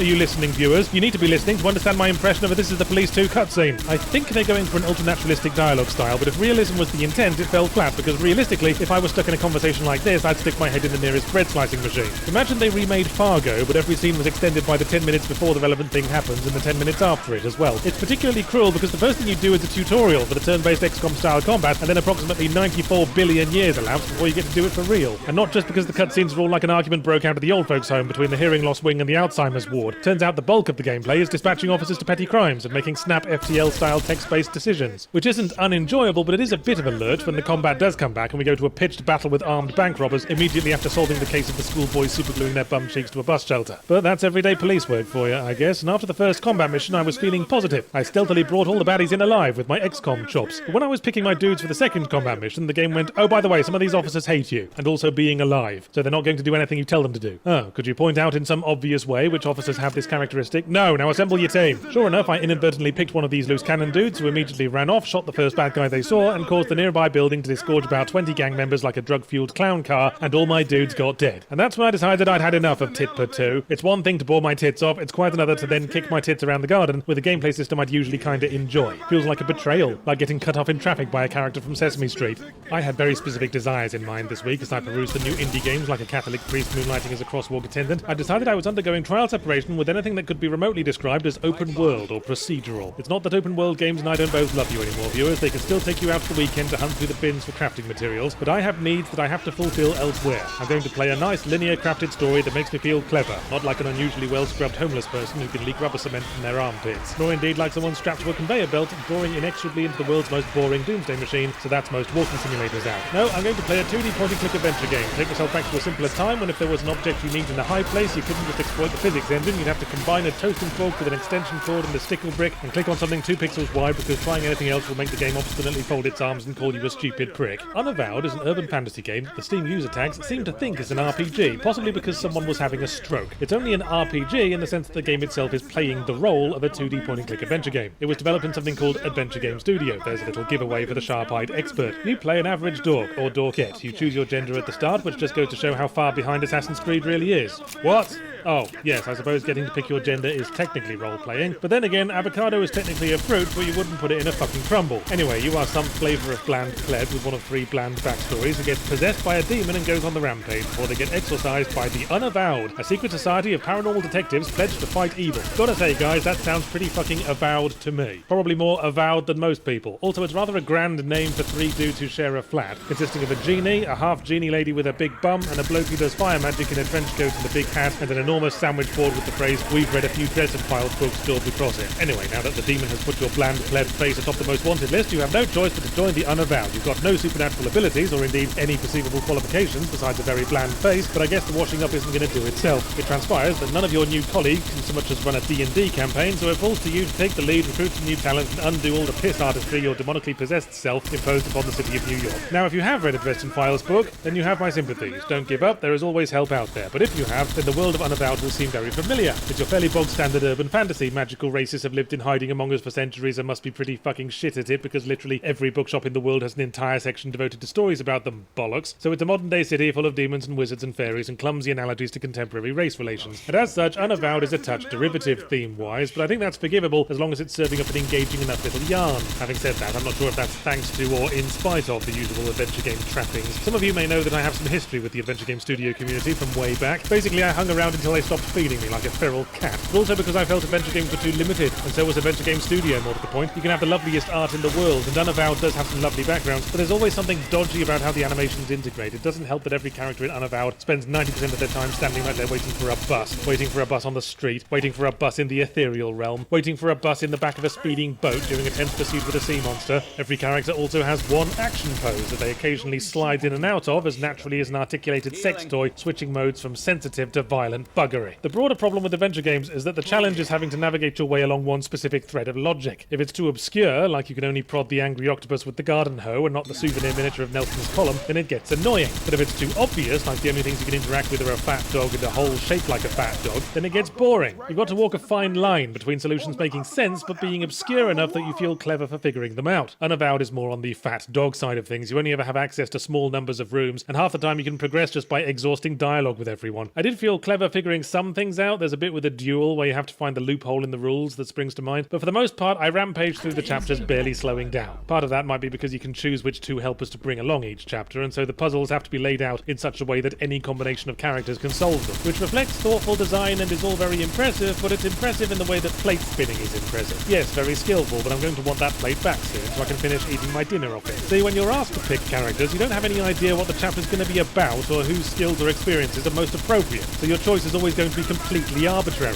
And unless you really do want to start a boys-only treehouse club, I'm not convinced it's worth it. But I'll get back to the story because I do like the game and I only want to piss on its shoes, not right down the back of its neck. It's about as deep a story as you'll get in an AGS game. Despite the limited locations, it succeeds in creating a sense of a much bigger world, largely by letting our imagination fill in the blanks. Bear that in mind, we happy few. Bear that in mind, Vampire. And every other game that tried to fully create a big world, it ends up being about as fun and involving as pulling your trousers around your ankles and filling them with half a ton of wet sand. And while the Dresden Files style Wizards in New York malarkey is basically the equivalent of Harlequin romance novels for lonely men in their 20s, I liked the characters. They all had rounded backstories, doled out both through implication and, yes, admittedly dialogue trees, but parceled effectively across multiple between chapter downtime bits. They don't vomit their GCSE results at you the first time you seem remotely interested. And despite a few glaring holes, the plot had some interesting twists, and in the end I was engaged. And that's all you can ask for, really. Well, it's not all. I could ask for a hand job, but I'm pretty sure you didn't bring the cream or the Long John Silver costume. Since it's important to me that my indie game double bills have some kind of theme, in case Zero Punctuation ever gets adapted into a stage musical, I guess this week we're going for games that are quite a bit like another game but not as good. We'll get Ben Elton to write the song for it, to add some kind of hilariously satirical parallel. So let's start with Guacamelee 2, a game that's quite a bit like Guacamelee 1, but not as good. Guacamelee is the non-unionized Mexican labor force of Metroidvania, inexpensive, hard-working, perfectly decent, probably getting deported anyway. I guess it's Mexican in the same sense that We Happy Few was British. They got someone who'd never been to Mexico but has watched an awful lot of television, write down everything Mexico-related they could think of and made a game about that. So it's about lucha libre wrestlers, sombreros, cacti, piñatas, moustaches, chickens, and a seemingly endless supply of limited-run soap operas about people getting married. The protagonist of Guacamelee 1, who's named Juan, because of course he is living happily with his wife and family when a new threat appears, one that's markedly reminiscent of previous ones. And our hero must explore a Metroidvania world markedly reminiscent of the last game's one in order to bring things to a markedly reminiscent satisfactory conclusion. I never did Guacamelee 1, did I? I forget why. Maybe a Call of Duty game came out that week and I considered it more important that everyone noticed all the subtextual racism in it. Well, that's a shame, because for the record, Guacamelee's quite good. A standout in the somewhat overpopulated Border Patrol Child Detention Center that is the indie Metroidvania genre, because it manages the rare thing of becoming more challenging the more abilities you unlock, for an appropriate difficulty curve that starts with blandly hopping onto platforms like a stupid frog trying to escape from its own bum, and ends with these insane wall run, wall jump, uppercut, double jump grapple sequences where you have to make use of the propulsive power of your every last fart. And by integrating movement and fighting abilities, the platforming and the combat evolve in parallel, and both end up being damn impressive to watch as long as you remember to put on your most skillful trousers. And I guess my problem with Guacamelee 2 is that it's just pointing at Guacamelee 1 and going, yeah, basically that. I suppose it is 4-player now, but that's about as relevant to me as it coming free with a pair of donkey castrating scissors. Being more of Guacamelee 1 is only as big a problem as you make it, but everything feels a little more half-hearted. Even the final boss fight just sort of comes and goes like a needlessly loud advert in the middle of a YouTube video. It doesn't help that Guacamelee seems to think it has a sense of humour, in the same sense that the 7-Eleven seems to think that its coffee is fit for human consumption. It's mainly memes and excruciatingly chummy references to other games, and it's got that Disney Star Wars problem, where every dialogue has to end on a gag no matter how dramatic the context, lest anyone think for a nanosecond that we're too weighty and serious to be licensed for Happy Meal toys. So when a nun with a guitar tells us the tragic backstory of the main villain, at the end she has to pick up her guitar again and say, anyway, here's Wonderwall. Wait, that's not a gag, that's barely a sentence. Oh, don't stress it, Grandad, you're probably at that age where meme culture's starting to leave you behind. Piss off, viewer. I can't be old, I swear about video games on the internet for a living. If I were a chicken, I'd still have half the eggshell on my face, making snarky videos about amniotic fluid. But on that note, let's move on from the highly overpopulated genre of indie Metroidvanias to the severely underpopulated genre of paperwork checking simulators, which contains only 2 games. Papers, Please, and now this one. Oh yes, and Tom Clancy's The Division. But that one only because it was so boring it made me stop and do my tax return instead. The game is Not Tonight, which isn't the best title, because in the time it took to go from buying the game to looking for it on my Steam list, I completely forgot what it was called. It's set in Britain, but in contrast to We Happy Few, is pretty clearly made by British people, because it's less tea and Monty Python quotes, and more black comedy and pregnant teenagers with bad haircuts. In an alternative post-Brexit 2018, an extreme isolationist party has taken power and pledged to enforce national purity. And as a second-generation immigrant, you now have to work as a bouncer to avoid being deported to Europe. And occasionally you have to check visas at the border just to abandon whatever pretense remained that this wasn't a Papers, Please knockoff. I hesitate to say Papers, Please knockoff in case paperwork checking is the hot new genre, and I'll feel as stupid as I do about when we used to call FPS's Doom clones, but Not Tonight is deliberately doing its hair exactly like Papers, Please and illicitly trying to get off with Papers, Please's boyfriend. It starts off simple with you just checking expiry dates on IDs, and as the government gets more paranoid, complexity increases until you're checking off 2 forms of ID, tickets, the contents of their pockets, and whether they possess an innie or an outie belly button. Also, like with Papers, Please, there are multiple endings, and you have to decide if you're going to side with the government or the resistance, whom you can aid by pursuing secret extra objectives. But unlike Papers, Please, this isn't really a choice. In Papers, Please, I felt like supporting the government might be justified, as they are at least stable, and makes it less likely that the secret police will come round and split my nostrils nostrils open with a pair of donkey castrating scissors. But in Not Tonight, the government openly hates you and informs you frequently that given half a chance it will punch you off the White Cliffs of Dover onto a little raft full of Mr. Bean DVDs, so why wouldn't you support the resistance? See, Papers, Please was about the struggle of being a good person when survival's on the line and it's easier to keep your head down. You had to work your communist balls off just to get by day to day. Meanwhile, I paid every bill in Not Tonight the day I got it and ended the game with 14 grand in the bank. In retrospect, needn't even have bothered with all that drug dealing on the side. I just figured, why not? There's no consequence, except I lost a few points in social credit. Oh, how embarrassing. How will I show my face at the Ellingsworth's garden party? Yahtzee, are you seriously going to complain about a game simultaneously knocking off Papers, Please and not being enough like Papers, Please? Well, the ways it differ make it a worse game, is me point. Like how you don't get paid by the punter, you have to meet a minimum quota of people let through to pass a mission, so if the game randomly rolls a bunch of guys you can't let through when there's only 10 seconds left, then you're European in the wind, my friend. Well, let's not be too churlish. The pixel art is nice and the writing's solid. The addition of a few character side plots based around inventory puzzles adds a nice enough bit of extra depth. It's just that I feel like in comparison to Papers, Please, it's doing less with more. It's less nuanced, less impactful. The political commentary is going to be pretty fucking dated in a few years after a few governments change amidst a rise in popular support for giant radioactive cockroach people.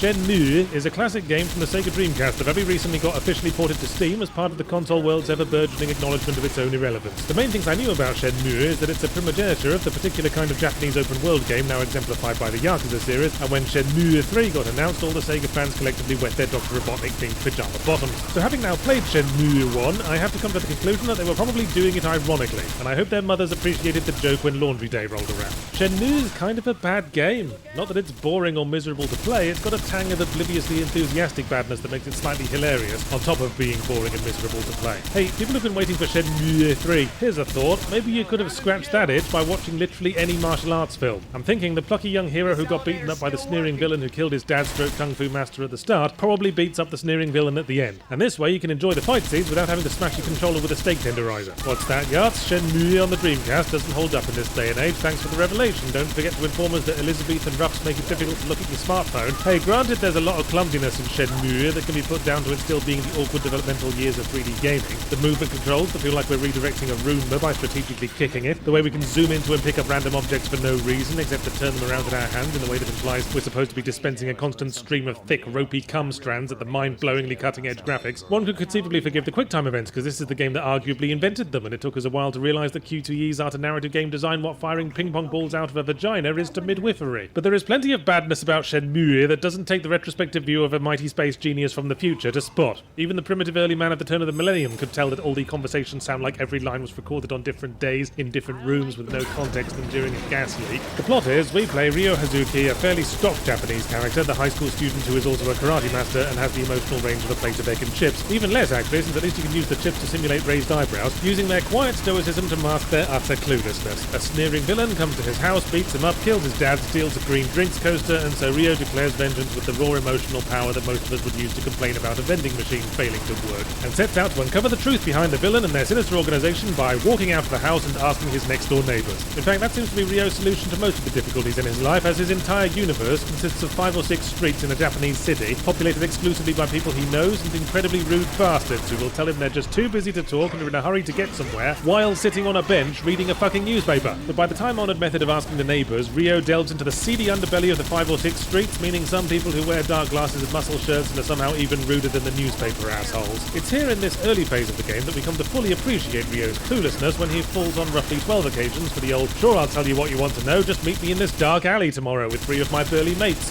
trick. And thus 2 hours into the game we are suddenly thrown into the deep end of the combat, getting attacked relentlessly on all sides while forced to get to grips with a lengthy list of combos like a drowning man being thrown a flat-packed life belt with half the assembly instructions missing. And it's hard to tell if a blow landed or was dodged because all the combatants frenetically roll around each other like a bunch of action figures in a tumble dryer, so in the end all he can do is get out the old steak tenderizer and do the monster mash. Still, I shouldn't complain about these brief interludes of excitement because I'd spent the last 6 in-game hours waiting patiently in the street for the ambush to start, passing the time by reading the stop signs, and before that I spent 8 hours outside a tattoo parlour waiting for them to open so they could tell me where to go tomorrow to get ambushed. See, I'm not going to rag on the game for not being full-on martial arts action all the way through, and not just because the combat calls for precisely the same button inputs made by an impatient person trying to skip a cutscene. The concept of having to balance the exciting part of the story against the mundanities of everyday life is unique fertile ground for video games, explored by games like Persona 5 and Yakuza, and work simulators like Harvest Moon and Recipia. The problem is, Shenmue's open world just doesn't have anything to do in it between the story beats, besides walk around the neighbours, tell them you have to avenge your father, and listen to them quite rightfully call you a suicidal fuck. arcade. Otherwise, you can stroke a cat or bum around the arcade playing Space Harrier, neither of which feel like making the most of a bold new era of open-world gameplay. And the real kick in the teeth was that after several hours of bumming around getting ambushed as punishment for indiscreetly asking random strangers where the sailors hang out, Rio's mum or housekeeper or live-in gimp or whatever the fuck she is just goes, "Oh, here's a letter for your dad that's your first actual lead that I forgot about." So everything up to this point has officially been a complete waste of your fucking time. And don't forget to feed the cat. Eventually, our detective work takes us to the docks, it never having occurred to Rio to check there while he was looking for sailors, and we have to get a job moving identical wooden boxes back and forth along the pier over and over again, day in, day out.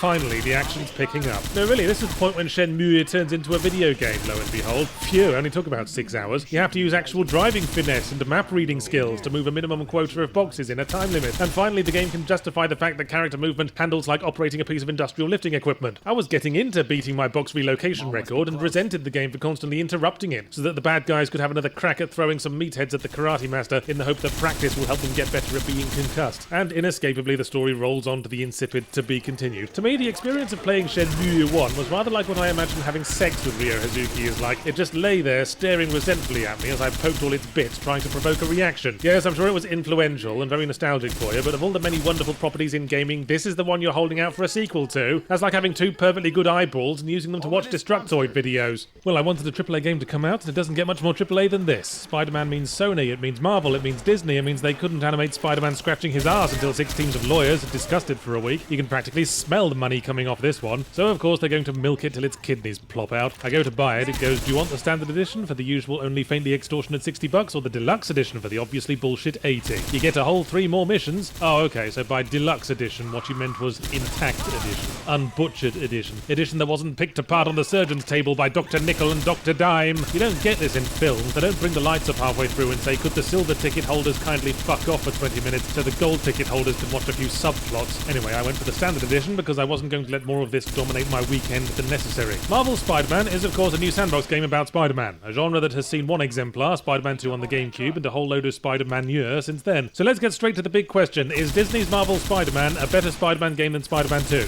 The answer is yes.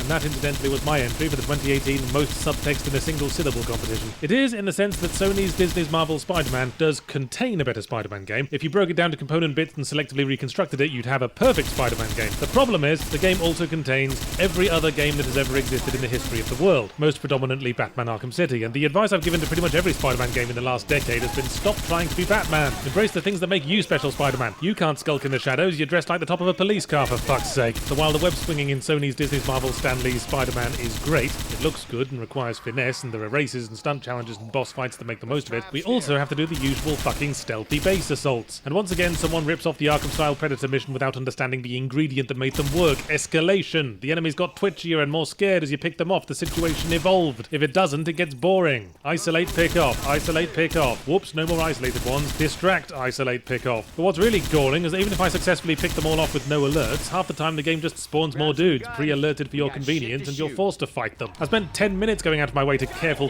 stealthy stealth the first round of lads, but apparently I might as well have just blundered in here in a sombrero with my knob out for all the good it... Hang on, why does it say Wave 1 at the top of the screen? Oh, you're just padding this out now. The combat's already somewhat annoying, it's got nice variety, and you can bestow a smorgasbord of blatantly life-threatening spinal injuries upon random goons, but I guess they all got bitten by radioactive rolled-up newspapers, because even basic thugs can knock your health down rapidly, and the spider sense effect that tells you when to dodge is wonky as balls. Sometimes it goes off when nothing's about to hit you. At other times it goes off 0.1 seconds before a hitherto unannounced rocket obliterates your spider nads. So the base assaults are a miserable chore, frankly. Oh well, at least it's still superhero stealth. At least you're not some boring fuck crouched behind a box throwing distraction objects and getting insta-killed the moment you get spotted.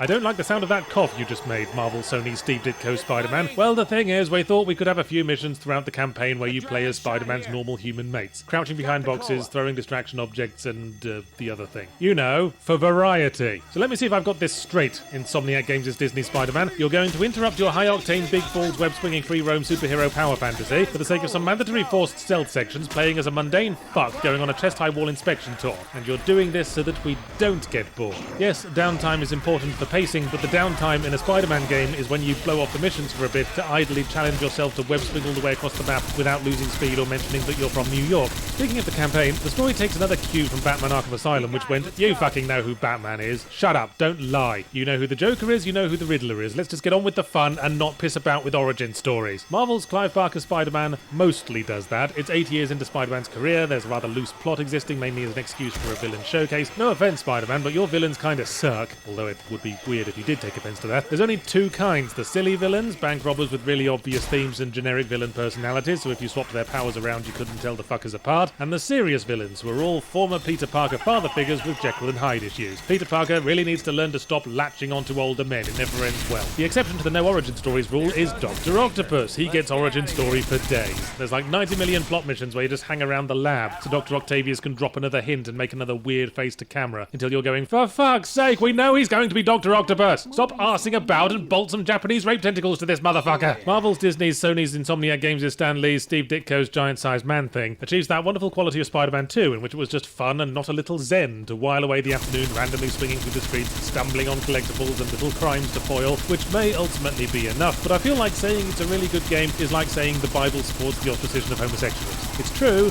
but only if you cherry-pick bits of it from the piles and piles of other stuff. Web-swinging becomes the spoonful of sugar to help keep down the base assaults, the forced stealth missions with other characters, the weirdly elaborate science mini-games where you have to play Pipe Dream and do tile-matching puzzles, which make me think Octavius went off the deep end because he was sick of sitting around the lab playing Dr. Mario all fucking day. This sort of design is the result of seeking the broadest possible audience, but I would argue there is still value in a refined experience. It's a bit unfair that AAA games can afford to just keep throwing bollocks at the wall until some of it sticks. Sticky bollocks are the last thing you want when you're wearing spandex tights. Ah, what a delightful thing it always is to see a video game enter the hallowed ranks of things that have shadows. Now, as well as the Colossus, the Beast, the Damned, the Comet, Mordor, and, the Beast 2, there's also a shadow of the Tomb Raider. You might say it's just falling back on hackneyed titling cliches because they already used the generic R-word sequel name with Rise of the Tomb Raider, but shadows are important. A shadow can tell you how fat and ugly something is without you having to directly look at it. And that's as fitting a segue into the actual game as we're going to get. Shadow of the Tomb Raider is the origin story for how Lara Croft became a Tomb Raider, which might confuse anyone who played the last two Tomb Raiders, which also claimed to be that exact thing. Apparently, it was a trilogy all along. Surprise! I guess you need the full extent of 3 games to fully establish why a person might want to hunt for treasures or murder people who are trying to murder them. The plot for this one is, oh god, it hardly matters. Lara's on a treasure hunt, needs to get to the ancient ruins before the bad guys do, because the bad guys wouldn't treat them respectfully or something, as opposed to Lara, who just accidentally demolishes most of it by climbing all over it with her big fat ass. She picks up a treasure that sets off the countdown to apocalypse, and the bad guys call her a stupid fuck as natural disasters start killing off all the locals, and it's completely her fault. But you have to have sympathy for her, because ages ago her father died and made her quite sad, and alone with nothing to her name but all the money in the universe. Anyway, everyone sort of forgets about that apocalypse thing, and the plot becomes about tracking down a lost city of Incas and doubly-doubly-dum, and at the end we're too late to stop the main bad guy using the ancient magic treasure to turn themselves into a god. The kind of god who walks very slowly around a boss arena and can be killed by shooting them with bullets. Yeah, Lara, I guess it was important we stopped them acquiring this unstoppable power. They might have marched on Washington and been instantly cut down by the National Guard. I'm sure all those dead Mexicans now understand the importance of their sacrifice, you mad cow! Well, now the origin story is officially over, I can state with complete confidence that I can't stand this version of Lara Croft. Admittedly, old Lara Croft seemed to have augmented her tits and bum by extracting material from her personality, but at least there was a sense of fun. Even falling 9 stories onto spikes had this colourful bonhomie about it when her ponytail was dancing merrily about her exposed giblets like Francis Bacon's favourite brush. New Lara is just equal parts boring and apparently psychotic. First, most of her emotional range got blasted off her face in a hideous leaf blower accident, so she reacts to everything from an exploding oil refinery to the death of her pet badger, like she's at the supermarket trying to figure out what kind of toothpaste she wants. Just like last time, she's got a bad case of the have-tos, and if you take a drink every time she declares that she has to or must do something, then you'll wake up in a dog kennel with your mouth tasting like the inside of a cement mixer, which again gives her the personal agency of a wooden ducky on a string. And let's not forget she's bug-fuck nuts. Villager says, some naughty criminals are giving us trouble. Lara says, oh how terrible, I must help you. And then with no further questions proceeds to start wordlessly dragging people into bushes and slitting their throats, like she's been waiting all fucking day for the excuse to get started. Help me out here, viewers. How has Lara Croft's character developed over the course of this developmental origin story? She was already a super gymnast adventurer archery gold medalist when the first game started. She had a brief case of the Wibblies after her first confirmed kill, but she was chalking them up like a champ inside 10 minutes. She has received a lot of punishment, but if getting the shit beaten out of you is enough to make you a complex and interesting character, then my knob deserves its own Scorsese-directed biopic. Mostly it seems she goes after treasures because someone else getting it first will be bad in in some poorly established way, and then proceeds to monotone her way through the subsequent peril. There is the occasional blip of character development that is always quickly squashed like a bubble in wallpaper. On around 12 occasions, she thinks she's gotten her big dumb friend killed and starts wondering if maybe this is why nobody comes to her birthday parties. But oh, turns out he's alive, abort character development. Then she thinks the baddies have killed her big dumb friend, so she puts on her Terminator face and goes on a rampage. But again, oh, big dumb friend's still alive. Back to sanity. Big dumb friend almost gets through at one point by yelling at her to stop shouldering the whole burden and making things all about her, shortly before she shoulders the whole burden and makes things all about her. But the only revelation she seems to have had by the end of her origin story is that maybe she should just stop bothering with the big dumb friend in future. Oh yeah, and there's this business with avenging her father, who was killed by the evil cult conspiracy organization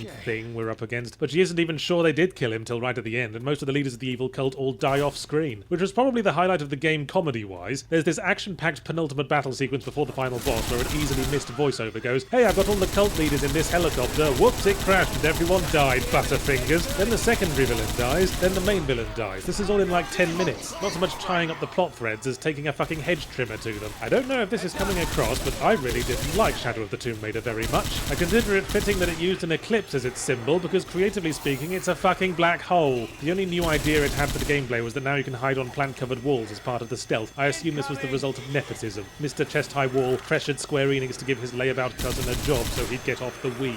It's one of those games where I had real trouble deciding what upgrades to buy from the character menu because they all seem equally useless as long as stealth kills still work and most enemies go down in a mere smattering of bullets from the assault rifle you are given at no cost. Increase the amount of time Lara can hold her breath underwater. I don't see how you could increase it by much. She's already putting pearl divers to shame. She must have a couple of air pockets concealed in her bra. Speaking of which, did you see that bit in the trailer where Lara's struggling to squeeze her D cups through an incredibly narrow underwater cave before she drowns? Effective moment that, wasn't it? Debs clearly thought so. They reuse it like 4 times. Not that there's any actual peril. It's an altogether now predetermined action set piece, like half the rest of the game, which is probably why the game world feels so shallow and artificial. There is a modern-style oil refinery literally within a minute's brisk walk of the secret Incan city for no better reason than to have something Lara can blow up at the start of the final act, which she does within about 30 seconds of arriving at it. What do you expect? She's an outdoors woman. She likes hiking. Insurance rates. Ha ha ha ha ha ha! I like to think I'm always keen to try new things, as long as it doesn't involve my bottom. Trust me, whatever you think I'm missing out on, I'm quite content with the maximum amount of entertainment value that can be expected from my butthole being doing crosswords on the toilet. Nobody else is talking about your butthole, Yards. I know, I'm just saying. Anyway, the point is, I'd never played a Dragon Quest game before, but I thought I'd give the new one a go, which obviously means I can't say if it's a good Dragon Quest game, but I can certainly compare it to other games and to objects being pushed with my butthole. One thing I did know about Dragon Quest going in is that Japanese people go double downward dog bonkers for it. Like unofficial public holiday every time one comes out bonkers, putting it in impact terms right up there with terrorist strikes and dead princesses. But having played Dragon Quest XI Echoes of an Elusive Age, and yes, I am so going to slowly pervert that subtitle as this review goes on, I am now slightly concerned about the Japanese, as I would about a school friend who confides that they have a crush on the dinner lady, knowing they're going to be driven to suicide by mockery within a week. By me. Like the dinner lady, Dragon Quest's appeal seems to lie in it being a nice, comfortable, unthreatening place, always good for an extra helping of dumplings if you put in the right word. The plot of Dragon Quest XI, Emissions of an Infected Arse, is you are in generic JRPG swords and sorcery fantasy world, east of Java. You are the last surviving heir of a deposed royal house who was found as a baby and adopted by peasant farmers. There's a weird birthmark on your hand that magic occasionally comes out of, and you grow into a strong, handsome lad with a girl's haircut. So when you come of age, your adoptive parent takes you aside and says, "Look, let's not beat around the bush. You couldn't be more obviously a destined fantasy hero if your high school graduation picture was painted by Boris Vallejo. Sadly, there doesn't seem to be any global crisis going on at the moment that would require a destined hero, so why don't you just wander around the countryside for a bit and destiny will presumably strike at some point." I'm not being dismissive here, that's literally how we start. You go to the royal castle on the off chance that a kidnapped princess needs rescuing, but get thrown in the dungeon because the king's played too many Elder Scrolls games and thinks that's just what you do with destined heroes. We break out within minutes and the plot becomes go from city to city looking for the person who isn't one of the 5 or 6 endlessly repeated NPC models, recruit them to your party, then do whatever they want to do until the next one comes along. By this method, we enlist to our cause a toddler, 2 hotties, an old man, a comedy stereotype of a homosexual, and an actual homosexual. And after the last party member joins, they say, "What do you mean destiny hasn't struck yet? Alright, let's just gather the 6 destiny balls, that'll wake the fucker up." I only had 3 or 4 days to play the game in, so I was under no illusion that I'd finished the fucking thing, and I dropped out after the 3rd or 4th ball, about 20 hours in, and still no sign of a big villain. A couple of Darth Vaders, but no Palpatines, you know. But you can see what I mean about comfortable and non-threatening, at least the plot is. Couldn't say the same for the visual design. The characters all remind me of those anime cosplayers who wear masks with anime faces drawn on to look more open quotes authentic. The kind that look like if you woke in the night and saw them at the foot of your bed, it'd be the last thing you experienced before blackness and the sound of tearing cartilage. Well, let's be accepting of cultural cultural differences, which are presumably why pressing start doesn't open the pause menu but turns on auto-run mode. I wouldn't think an auto-run mode would be much use in an RPG. The overworld can be big, but it's full of random encounters, so it's not like you can just point yourself at your destination and then nip off for a quick tea ceremony. Gameplay-wise, Dragon Quest XI Errors of an Illicit Anus embodies a nostalgic if it ain't broke don't mentally progress past the age of 12 attitude with a simple, heavily text-based, retro turn-based combat system. Although you can move your character freely around the battle space, possibly as a joke, it seems to be a feature put in for very superstitious people who want to convince themselves that serpentining will actually affect whether or not malicious chimp A will whiff his handful of feces attack, or for very easily amused people who want to stand behind the enemy during battles so that their alert, hunched forward pose can become part of a hilarious, suggestive tableau. The funny thing about random battles in Dragon Quest XI Elegies of Eddie the Eagle Edwards is that you only ever get into them because you choose to. Random enemies only notice you if you accidentally stumble up one of their nostrils, and you can run faster than them anyway. Even during the what I will only call stealth sections if a small dog nervously pissing on a cello is a string quartet, the armed fanatics convinced that you are the spawn of Satan get winded and stop pursuing you after chasing you the approximate length of my dick. You can literally sprint unmolested through an entire dungeon and back just to use the save point before you take on the boss. But if you don't get into random battles, then you'll be severely underleveled for the fights you have to do. So while the game doesn't force us to run a gauntlet of cricket bats to the arse, it has laid a cricket bat down in front of us and locked the door with a special mechanism that would only open if we fill a jar with our tears. I think it's fair to say the Dragon Quest XI Erections of an Aggressive Emu isn't going to light any fires as an innovative or challenging work. I mean, it's not even half-heartedly clicking an empty barbecue lighter, but that's precisely not what it's setting out to do, and you know what? I think I respect that, as I sailed inexorably through this entirely obvious plot that at times feels like we're playing a D&D campaign that the DM is making up on the spot in the brief moments where he can get off the phone to his divorce lawyer, visiting the standard environments, grasslands, desert, ocean, grasslands, ocean again, fighting twee monsters that all seem carefully designed to be potentially made into plushies to sell on Etsy. I felt myself being taken in. I was sinking down into a cozy warm bath where I could doze blissfully off to a fluffy dream world where no perceptions are being challenged but everything's just nice. But I think it worth mentioning that I could only enter this state after I had muted the music, or to give it its proper name, the fucking music. Yeah, I get the game's dedicated to the retro nostalgia thing, hence the bleep bloop 8-bit battle sounds, and that's why a lot of the music sounds like it came from a 16-bit era MIDI synthesizer, but it also sounds like someone took that synthesizer, turned the blarp setting to 100%, and proceeded to stomp on it like a grape in a French vineyard. It's minute-long loop after minute-long loop of string and brass sections honking like pigs queuing up to have their throats cut. Let that be the lesson, viewers. Cozier place as the past may seem, don't forget it also contains Potato Famine's Hitler and synth music.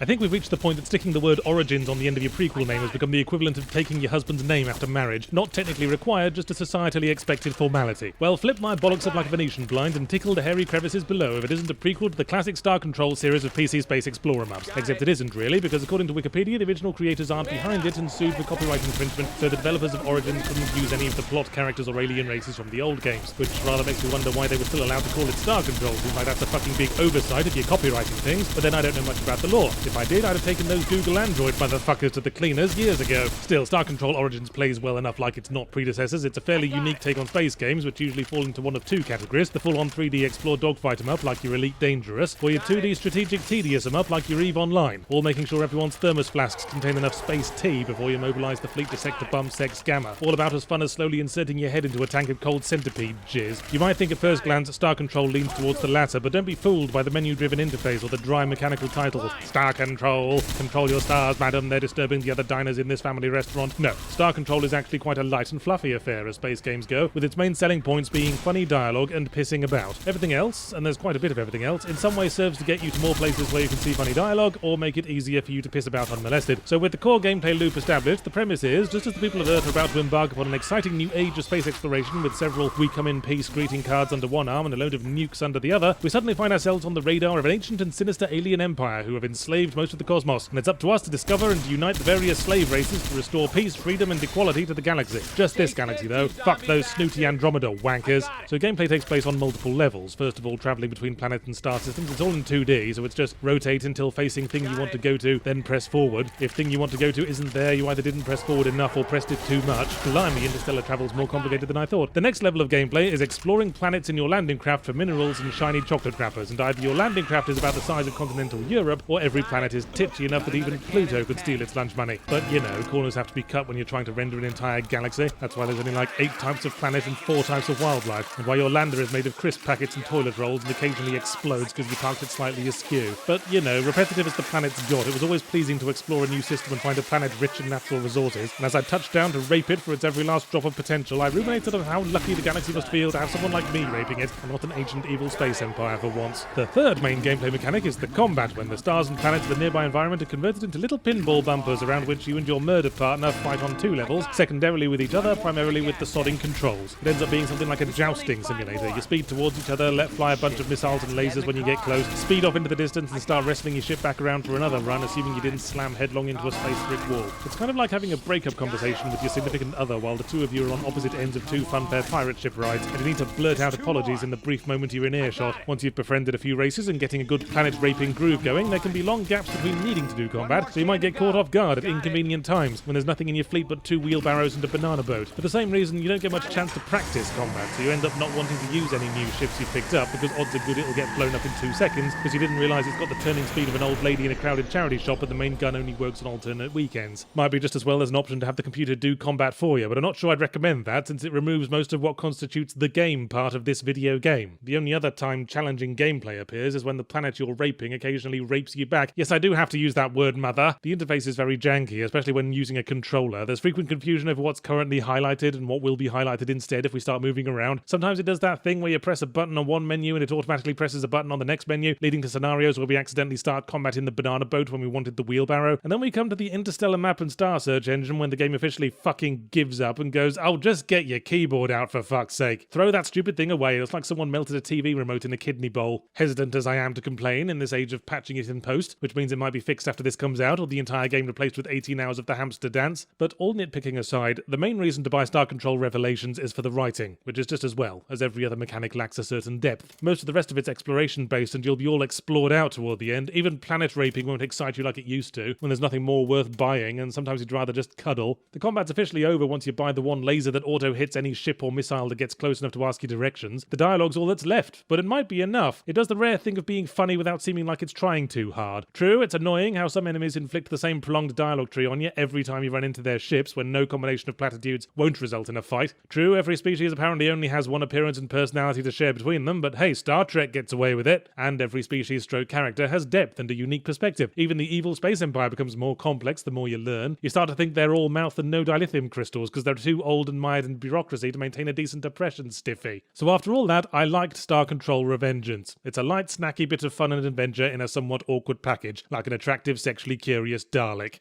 Don't be fooled by the 2 asses in the name, viewers. Assassin's Creed is half-assed at best. Oh boy, they stamped out a whole new one that's set in ancient Greece, so who gets to be Leonardo da Vinci this time? As in, the historical celebrity who inexplicably becomes BFFs with the main character within seconds of meeting them, and becomes the major support character to lend a sense of desperate authenticity reminiscent of celebrity cameos on more recent episodes of The Simpsons. Oh, we don't do that in every Ass Creed game, yards.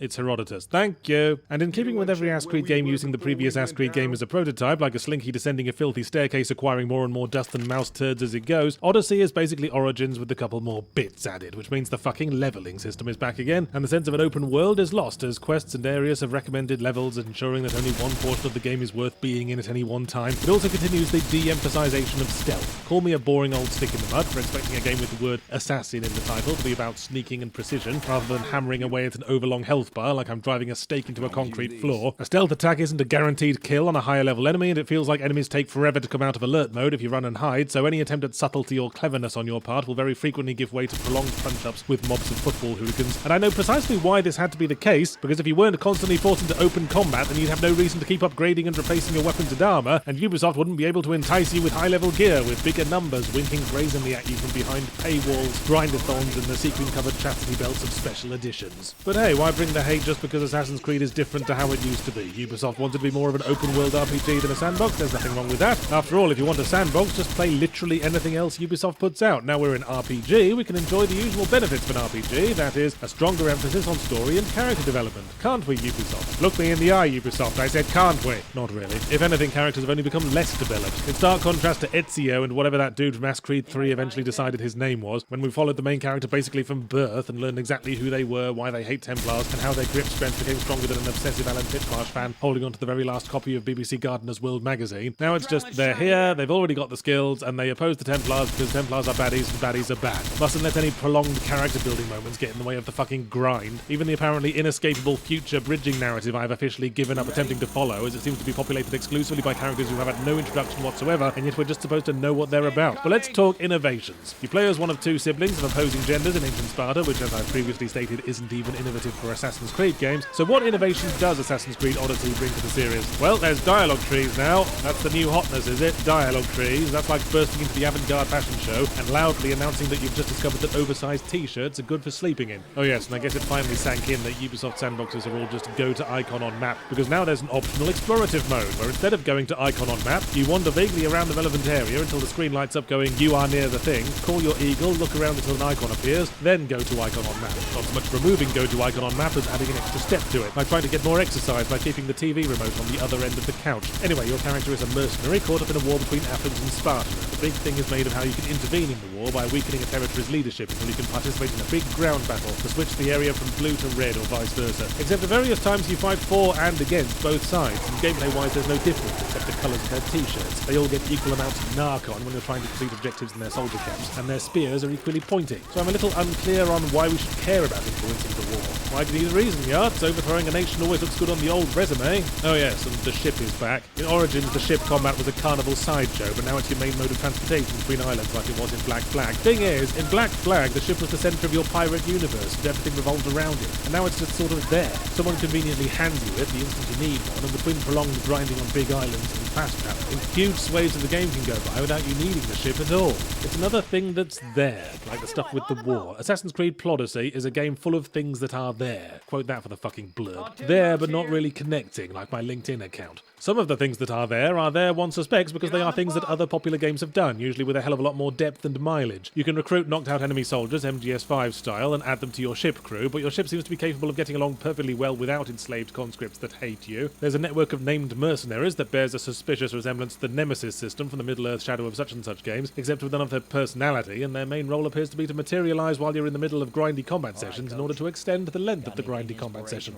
Do you know how many Assassin's Creed games I've reviewed? 1, 2, 2 and a bit more, 3, Slack Flag, Unity, Syndicant, Oriminge, and Sodacy makes 10. And while I've given each game varying degrees of shit, I've never once failed to play through the entire story campaign until now. In modern gaming, Assassin's Creed is a fat and awkward member of the gang who occasionally made interesting wheezing noises when we punched him in the gut, but it has finally ceased to amuse. I have been playing Assassin's Creed Odyssey for nearly 40 sodding hours, 40 sodding plodding hours of copy-pasted soldier camps and temples, of hammering away at one overlong health bar after another, like a drinking bird toy trying to eat a king-size Mars bar. And I swear half the characters look the same. I swear King Leonidas and Barnabas the ship captain are the same fucking guy with his beard at different stages of development. And all I could see ahead of me was 40 more hours of the same shit, stretching unbrokenly on from anus to toilet water. You did it, Ubisoft. You beat me. The first Assassin's Creed game I couldn't finish. It can finally take its place alongside everything else I can't finish, like JRPGs, the main courses at American family restaurants, and masturbating to the one nude scene in The Shining. I know Call of Duty and I have had our ups and downs. Well, had our downs and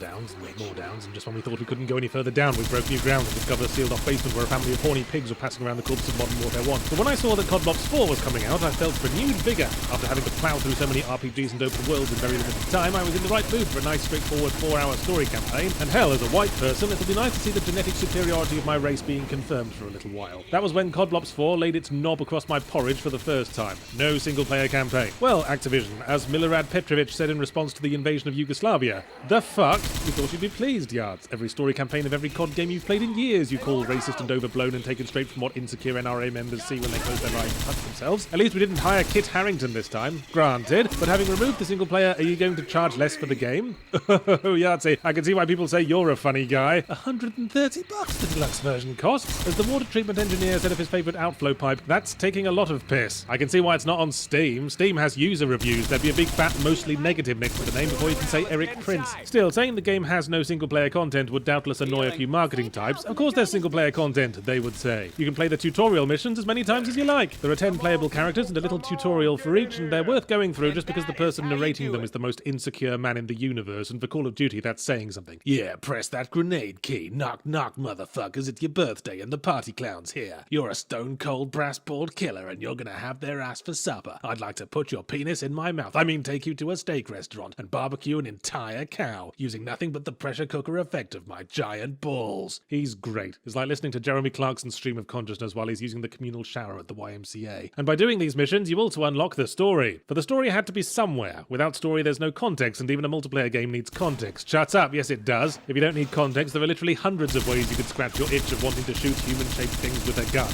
although maybe stick to video games if you're planning to do it more than once. Story cutscenes are gradually unlocked as you complete the character tutorials, so here's the story as I understood it. Very rich white lady is sad because her sister died in a gun battle, and in response gathers 10 elite mercenaries from around the world so that they can gun battle, in aid of something. She says something about ending war, but I don't think you do that with gun battles. That's like enlisting major game publishers in a campaign for reasonably priced entertainment. Then she betrays the mercenaries for some reason, and that's your lot. For the reasons described above, the 10 mercenaries will now gun battle an infinite number of clones of each other in various enclosed industrial environments for the rest of time. Ooh, maybe they're all dead and in purgatory yards. Oh, shut up, viewer, you always say that. Just because Lost confirmed it, you think you know everything now. There's an air of desperation about COD Blobs 4. If it had a subtitle, well, a sub-subtitle, it'd be, what the fuck do you people want? It's basically a collection of gameplay modes that several phenomenally popular other games have all done before, and less blandly. Its challenge is not so much finding an audience as it is luring that audience away from the games it already has. The 10 playable characters in the, I hesitate to call it, main multiplayer mode smacks of Overwatch-style hero shooters, but the characters just aren't distinct enough. It takes more than different hairdos and a greater variety of accents than a French punctuation manual. They're all basically the same size and speed, and their unique weapons and abilities take time to warm up, so most of the time is spent running around blasting assault rifles at each other. And again, there are plenty of games where you can do that, some of which don't run like complete garbage on graphics cards more than 6 months old. And then of course there's the PUBG mode.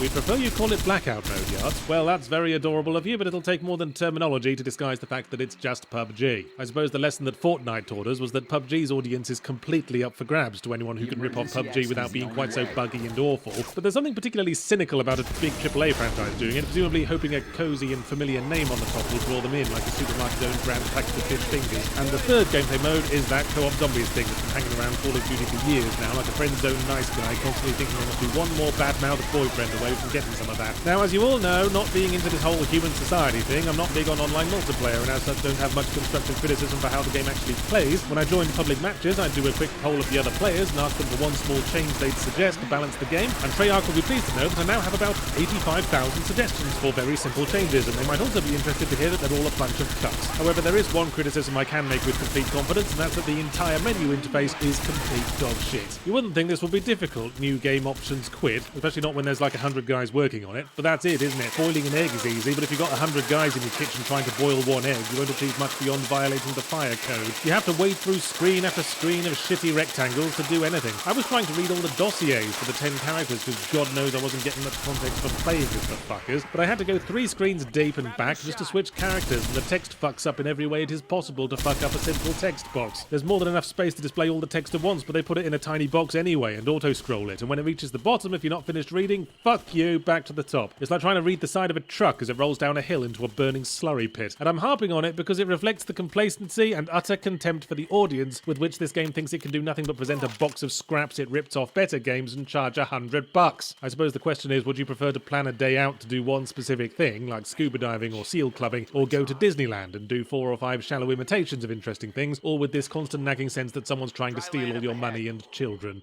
Ah, this is one of those moments that make it all worth it, viewer. One of the 3 basic pleasures of life. The first wank on a delicate spring morning, finally killing the last witness, and playing a new game that I actually like. Not just like, one that took me completely by surprise and genuinely excited me with an originality and freshness that has long since faded from spring morning wanks. I bought Return of the Obra Dinn on Steam while casting a broad net for indie games to review, and because it looked nautical themed, and I've recently been rereading my Horatio Hornblower books, so imagine my delight to see on the title screen that it was developed by Lucas Pope, the dude who made Papers, Please. Just goes to show that having a proven auteur creative in charge with the balls to stick his name on the front is still a far more effective marketing tactic than just, say, a picture of a dirty man holding a gun in an irresponsible manner. Imagine my further delight when the game completely drew me in like a lonely sarlacc. Lucas Pope seems to have a talent for coming up with unconventional new core gameplay loops that turn a cold, bureaucratic process like filling out paperwork into something surprisingly engaging, and then underhandedly tells an interesting story through that loop without interrupting it. First, I should say that Return of the Obra Dinn isn't for everyone. Wow, that's a fucking useless sentence, isn't it? Nothing's for everyone, except maybe Oxygen and Pixar films. But speaking personally, Return of the Obra Dinn almost felt like a game that was specifically made for me, as someone who likes crossword puzzles, Horatio Hornblower books, and people being killed.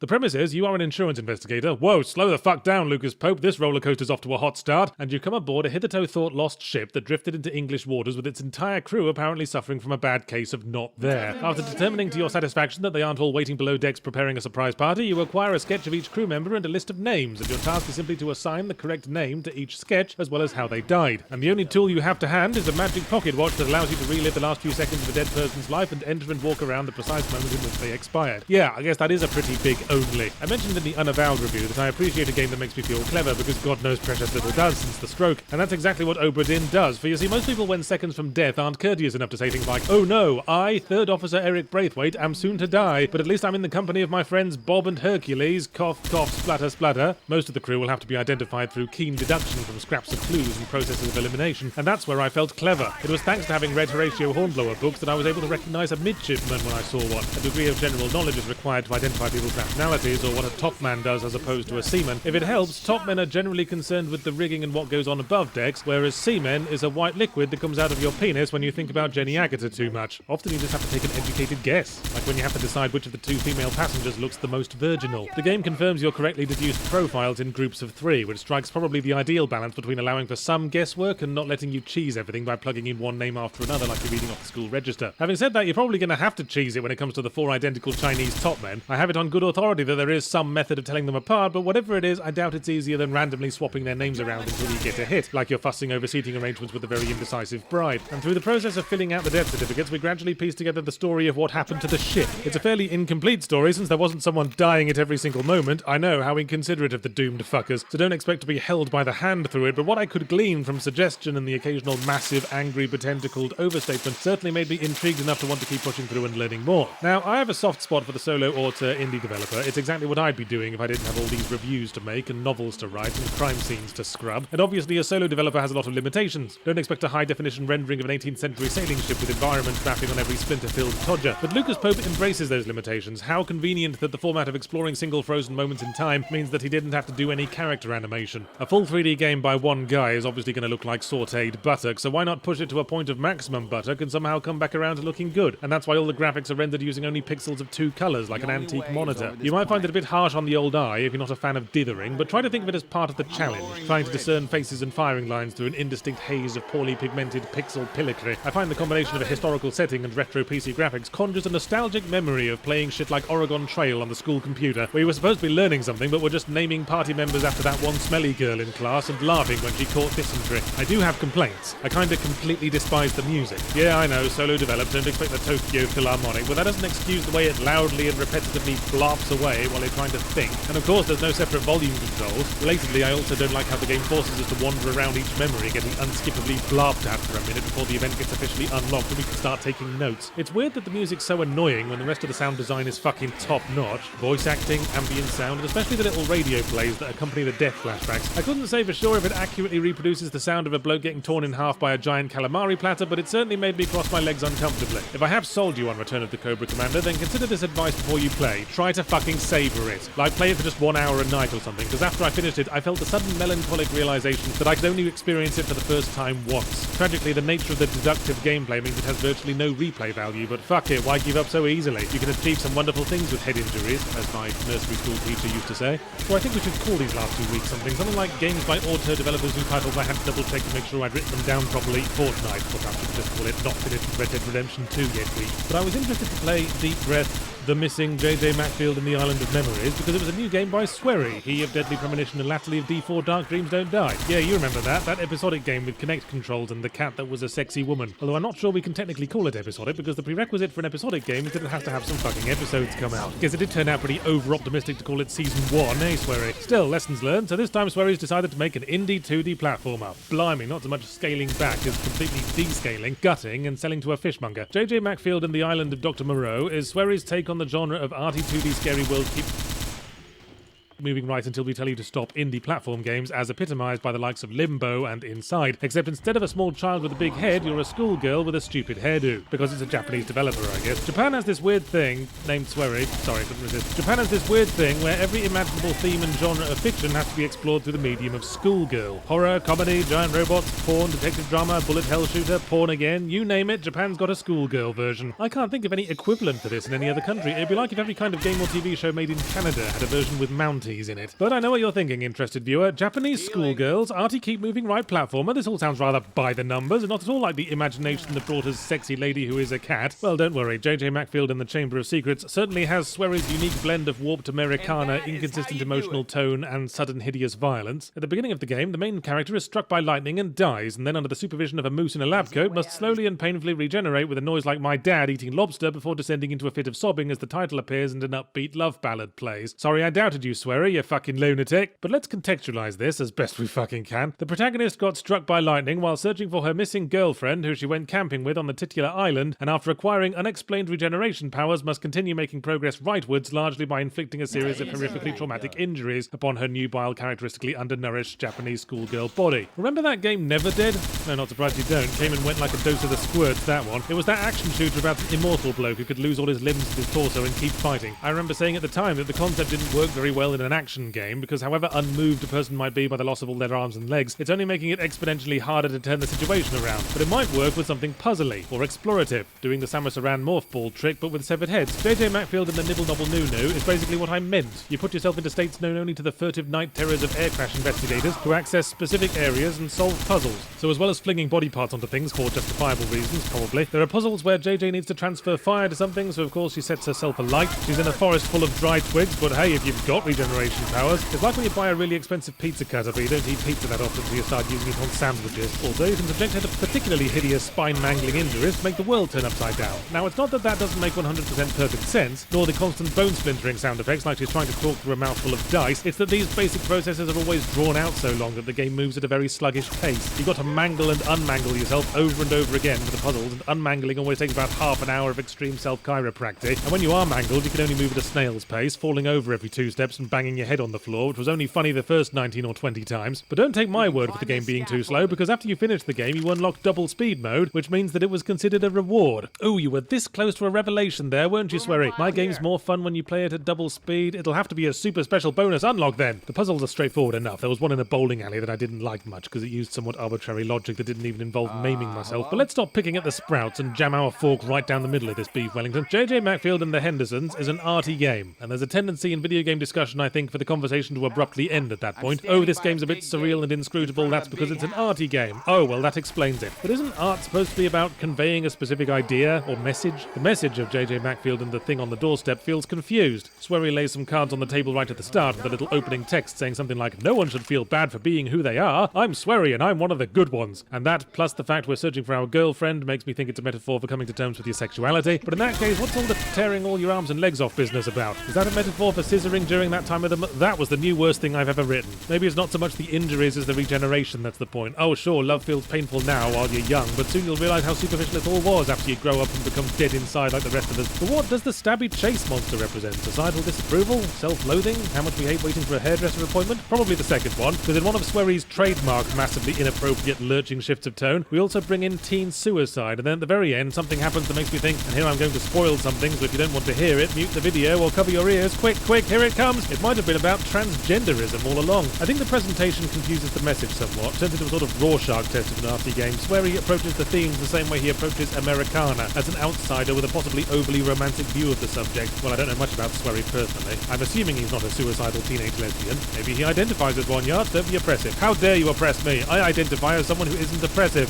Well, I managed to get through the story of Red Dead Redemption 2, and I have to say I'm quite shook. Possibly the emotional impact, more likely from delirium tremens. Didn't have a single moment to myself. Saturday afternoon I was like, oh boy, I've finally reached the epilogue. Maybe I'll actually have Sunday free to relax on. 8 hours of additional story later. Fuck me, my definitions are out of date. I had no idea that epilogue now means entire second game. Rockstar Games used to reliably put out at least one game a year, but Red Dead Redemption 2, or more accurately Red Dead Revolver 3, or more accurately Grand Theft Auto with Angry Cowboys 2, or more accurately the game where the horse does plop plops, is the first game they've brought out since 2013. Oh dear, Rockstar, did GTA Online's little spine finally break? Now you can't wring any more cash out of it? Or more likely, were you sitting atop your your giant pile of money one day and thought to yourself, maybe we should spend some of this money on something, because I'm starting to suffer the effects of oxygen deprivation. The result is about what you'd expect, although I'd have expected the horse to be pooing diamonds for how fucking indulgent this game is. Alright Rockstar, I know your sandbox games tend to have somewhat sprawling plots, but just give us a quick summary of RDR2 and don't be too confusing. Well, RDR2 takes place before RDR1. Oh, you fucked it up already, Rockstar. 2 doesn't come before 1. Always had a blind spot for numbers, haven't you? That's probably why the 9th GTA game was titled GTA 4. So while the first Hardy Ha was set in the last days of the Old West, Hardy Ha Who is set in the last but one days of the Old West, when the gang of idealistic outlaw Dutch van der Linde is seeking a place to hide out after a botched robbery. In fact, this is the plot of basically every chapter in the game. Dutch plans a robbery, the robbery fucks up, we move hideouts to the next relevant area of the map, new chapter. We play as Dutch's number 2, a cowboy so generic that when the game started it took about 10 minutes of dialogue-heavy riding through the snow for me to figure out which of the several generic cowboys with speaking parts was the one I was controlling. And our protagonist's personal arc consists of gradually realising that Dutch doesn't have a plan and might just be a complete arsehead. Something the audience figured out the first time they saw his soul patch. I must say, it's nice to be playing a sandbox that isn't by Ubisoft, especially because Rockstar sandboxes are always less focused on mechanics and numbers and more on story. There's very little in the way of RPG elements or ability upgrades. In stark contrast to Assassin's Creed Flawdacy, where I was switching to new better weapons and armor every 3 seconds like a teenage boy going through Kleenexes, I got through the latter 40 hours of RDR2 using the same Lancaster repeater to the point that I was wondering if the ejection port was wide enough that our marriage could finally be consummated. Which means the game runs into the same problem that RDR1 had, in that none of the side activities or missions offer much benefit besides money, and there's not much to spend that money on, besides haircuts and apples for your horse, which help keep your horse's stamina and health up, and when your horse goes flop-flops you can congratulate yourself on having made a contribution. You can also buy food and supplies for yourself to appease the mild survival elements, but you can just as easily pick them up lying around everywhere for free.